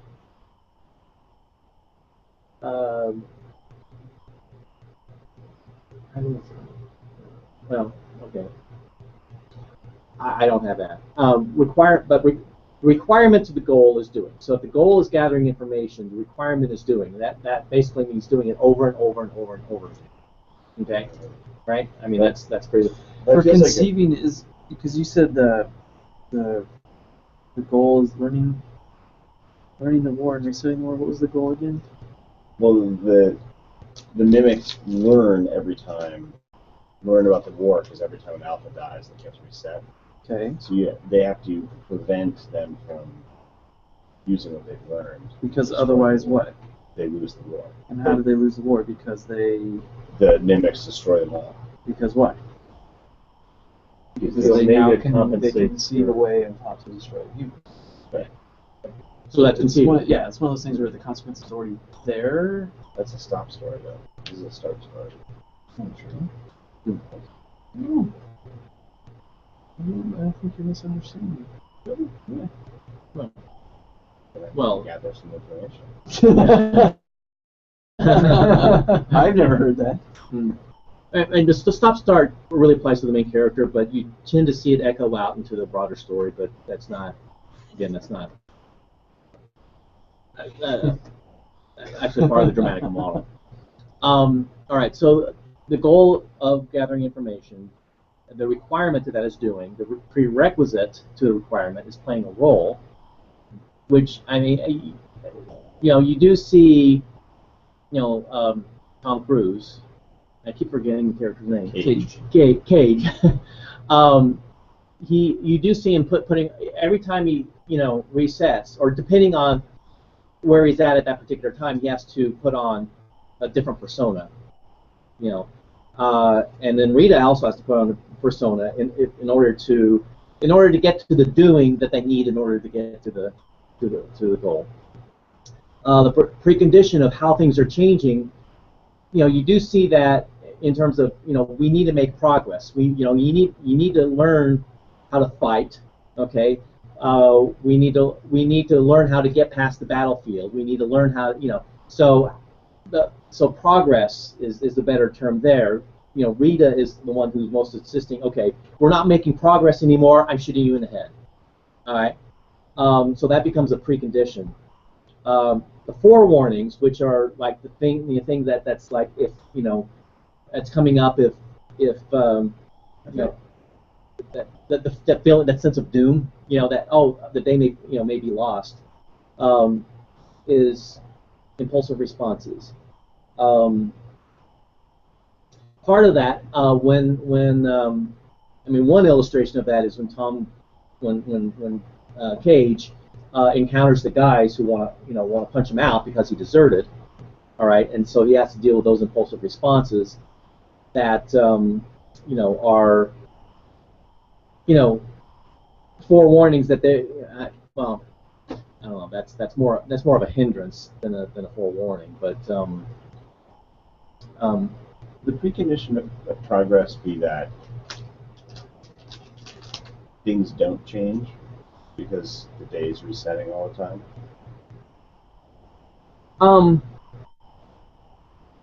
No, I think every day is different. So every day things, he learns a little bit more. Every day he's able to make a little more progress. It's like trying to get, getting past the battlefield into the trailer park, then getting past the trailer park into the farmhouse, and then getting past the farmhouse into the helicopter and onto the dam. So that that kind of plays out as a precondition in order to get to initially the dam, and then they need to figure out how to get to the Louvre. I'm not sure how forewarnings. I don't know about. That's one I'd have to think about some more. So let's look at. Do you have any thoughts on that? No. Okay. This might. I just a thought through my head. His memory of everybody of the battlefield. Maybe it's an impulsive response. Could be. In other words, the impulsive responses on the battlefield are. He remembers how awful it was. But are you talking about memory? No, I'm talking about impulsive response. Forewarning would be like what you said about impending doom, the sense of impending doom, and I was thinking things are going badly or things aren't going in the right direction. I was thinking of memory in some sense along with impulsive, like he's impulsively responding to them because he remembers what will happen.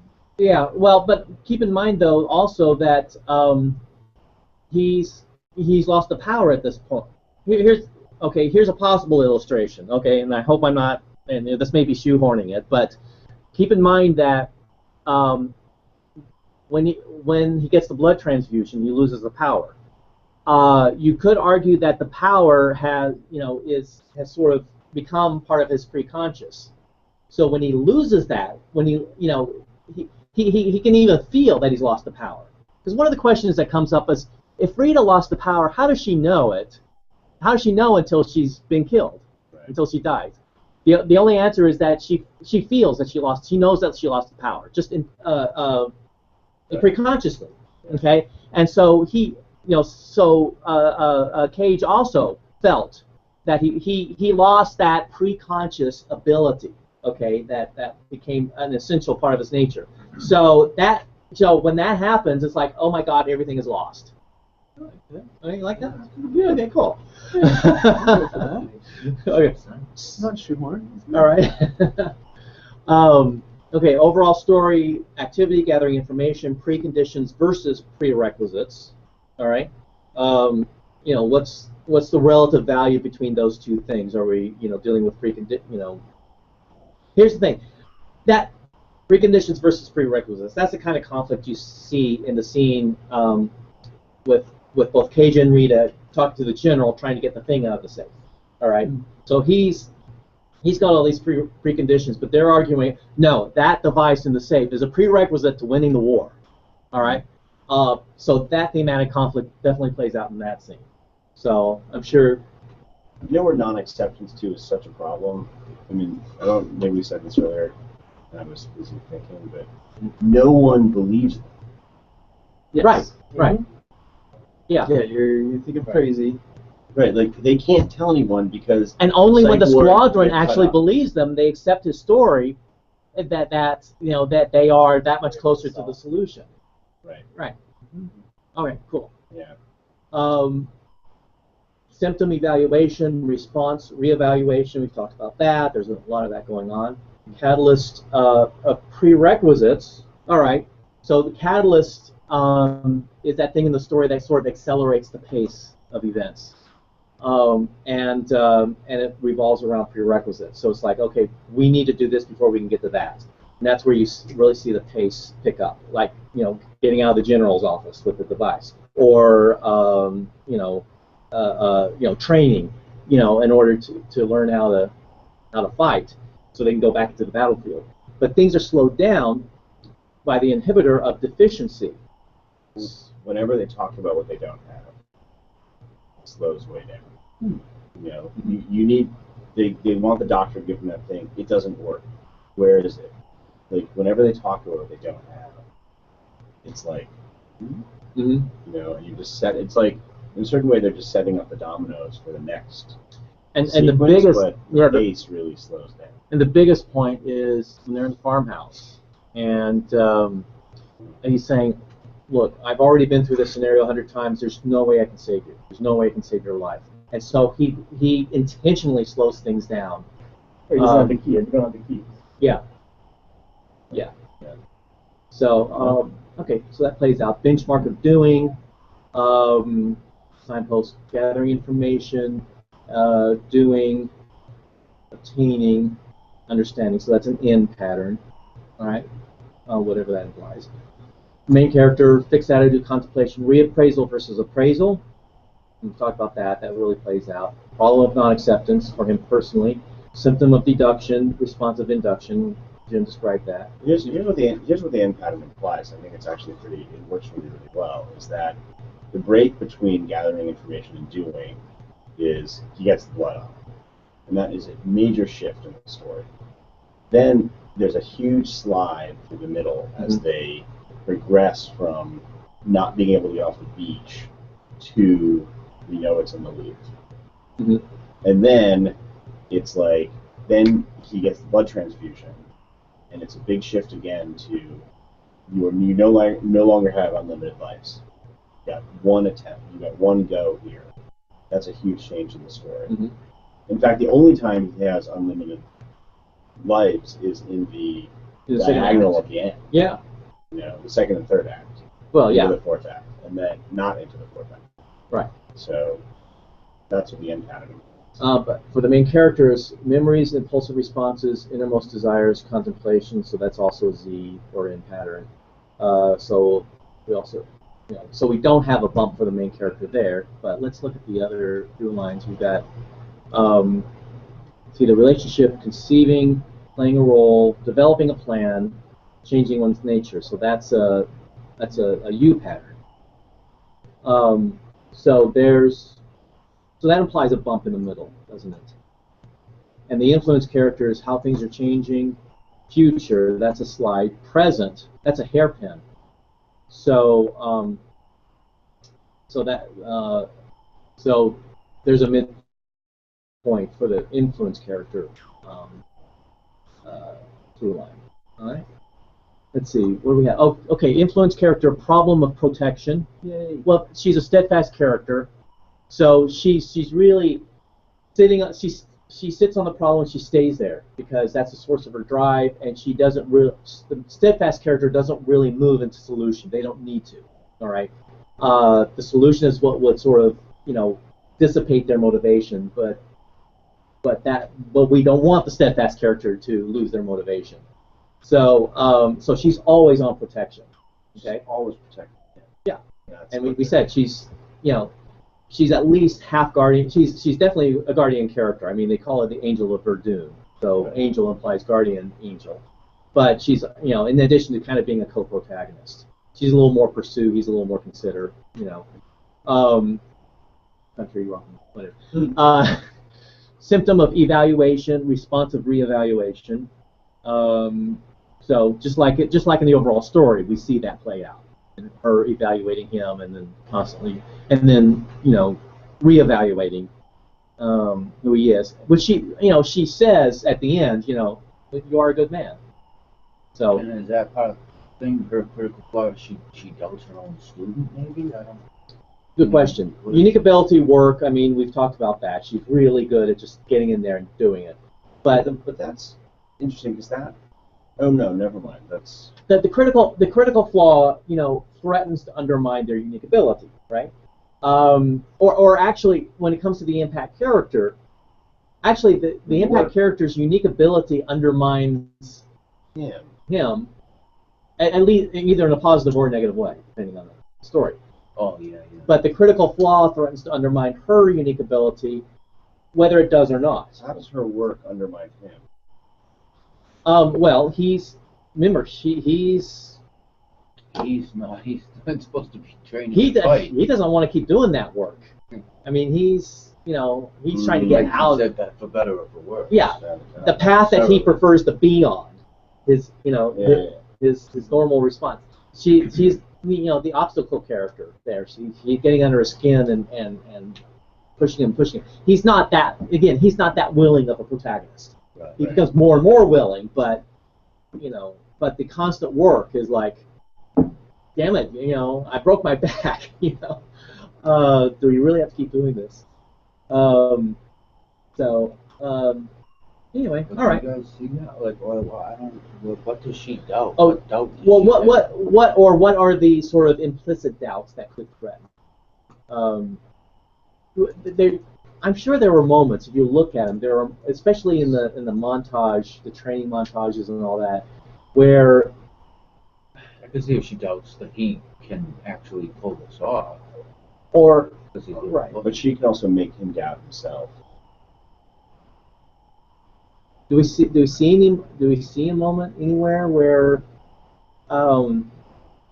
here's the thing. She's been through this experience before. She's come out of it. She's come out of it, a changed character herself. The backstory, right? So when we even see her coming out of the base, she's all decked out. She pushes, a guy aside.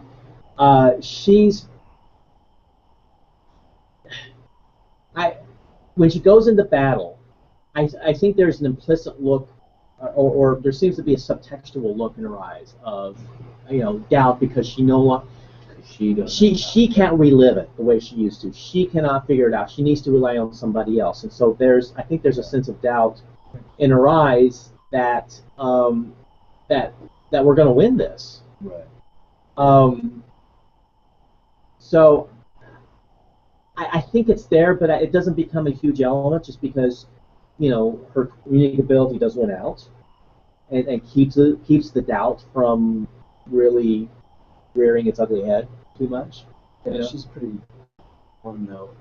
Yeah, she's not terribly flawed in this story. She Right. doesn't have a Yeah, but I think it's tied into knowing. Dramatica gave her one. Yeah. But Well, true. Whether it plays out in the story or not, whether you choose to use it in the story or not, it tends to be implicit. What you're saying. Yeah. I'm sorry. If she used to be a better worker than she now is, she simply doesn't have the power anymore. Yeah, and she's not as confident as she used to be.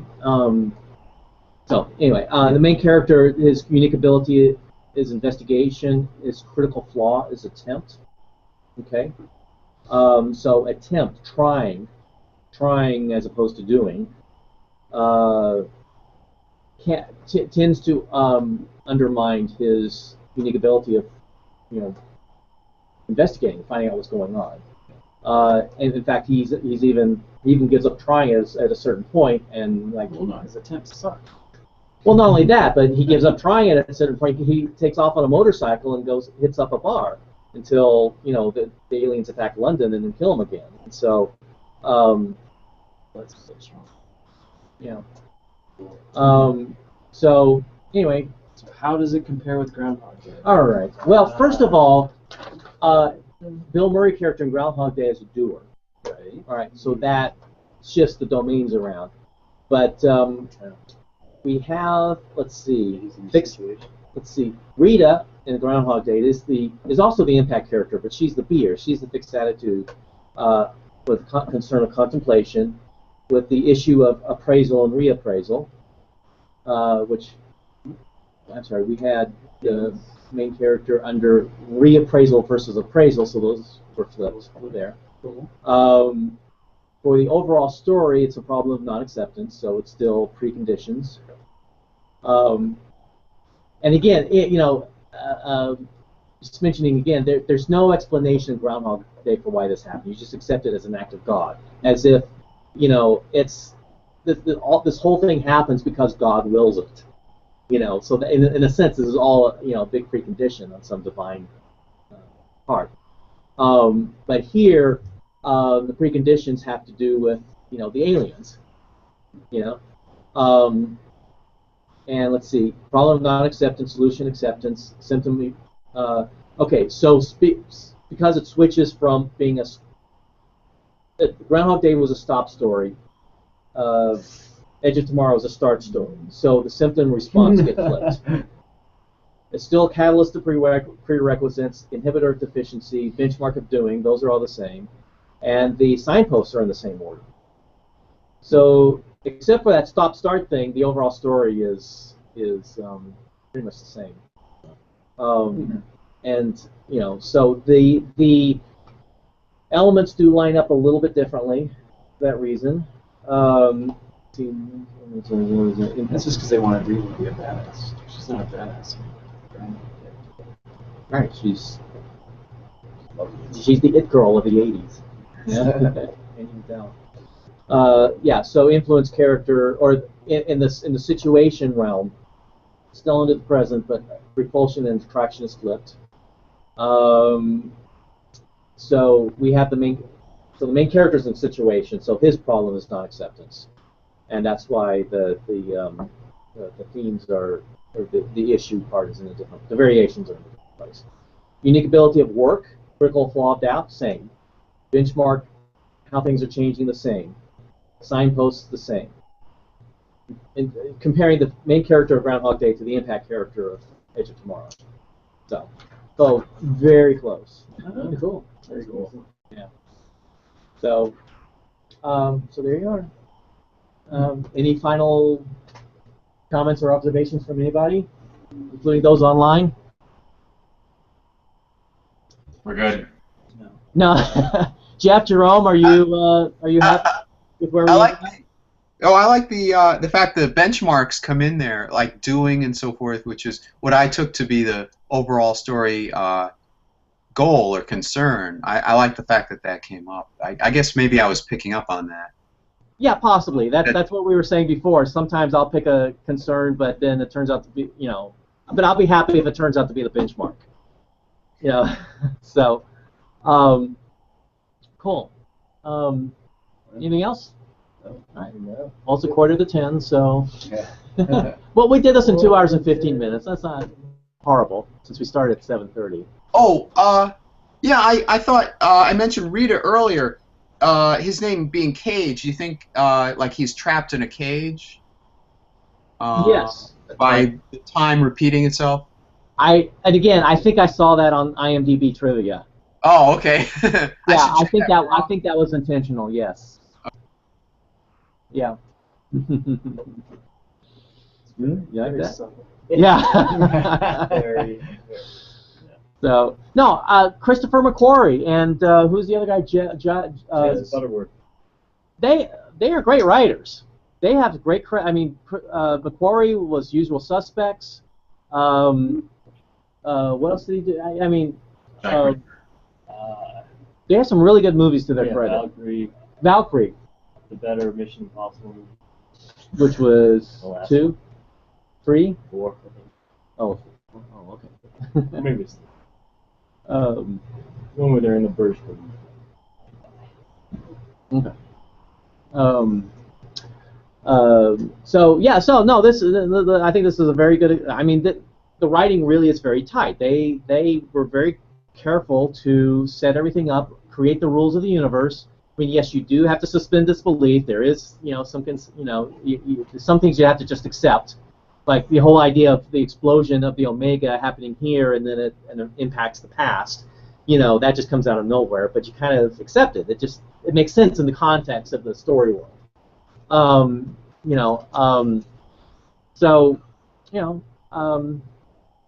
Yeah, I've got one question. As I was watching it, when they were, I guess, in the farm area, they just leave the bodysuit out in the yard.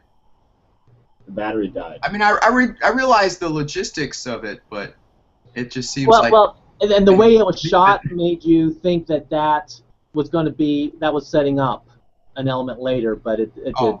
And also, honestly, I suspect there are things where it's like, I'm surprised they didn't do this or they didn't shoot this. And there's a good chance that they did and it got edited out. I bet you they shot a lot more stuff than they. But that particular one with the bodysuit being left in the field, the next time he goes through the loop, he asks for an extra battery. Oh, okay. And then he is in the suit when he flies to the dam. Mm-hmm. Oh, right. Good observation. See, when you see this 2 or 3 times, you start picking up on these things. When I saw it the first time, that montage at the beginning of all the news just went over my head. But when I saw it a second time, it's like, oh wow, every single one of these lines is important.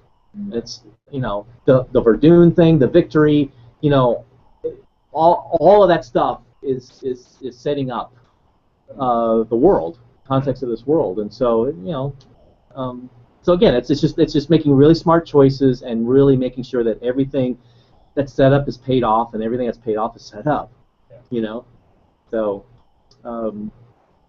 yeah, that's why everyone likes it. It's a really smart script. Yeah. And it starts with the writing. Yeah. Good directing too, but it starts with the script. Yeah. So, all right. I thought that's how you do a proper opening montage. I mean, many times in scripts, or several times in scripts, if the writer isn't skilled, they're writing news stories or they're writing dialogue for some news report. They'll have like one news reporter announcing all of it. Here, I like the way it cut from one news reporter to the next, and yet it's actually doing the purpose of telling the story, opening the story. Yep. Well done. Alrighty. All right, we're going to call it a night. And thanks to everybody for your contributions and participating. And we'll see some of you next week, I hope. So, yeah. Jeff, you let me know if you're going to participate next week. We have a script to read. We do have a script. It's about 30 pages.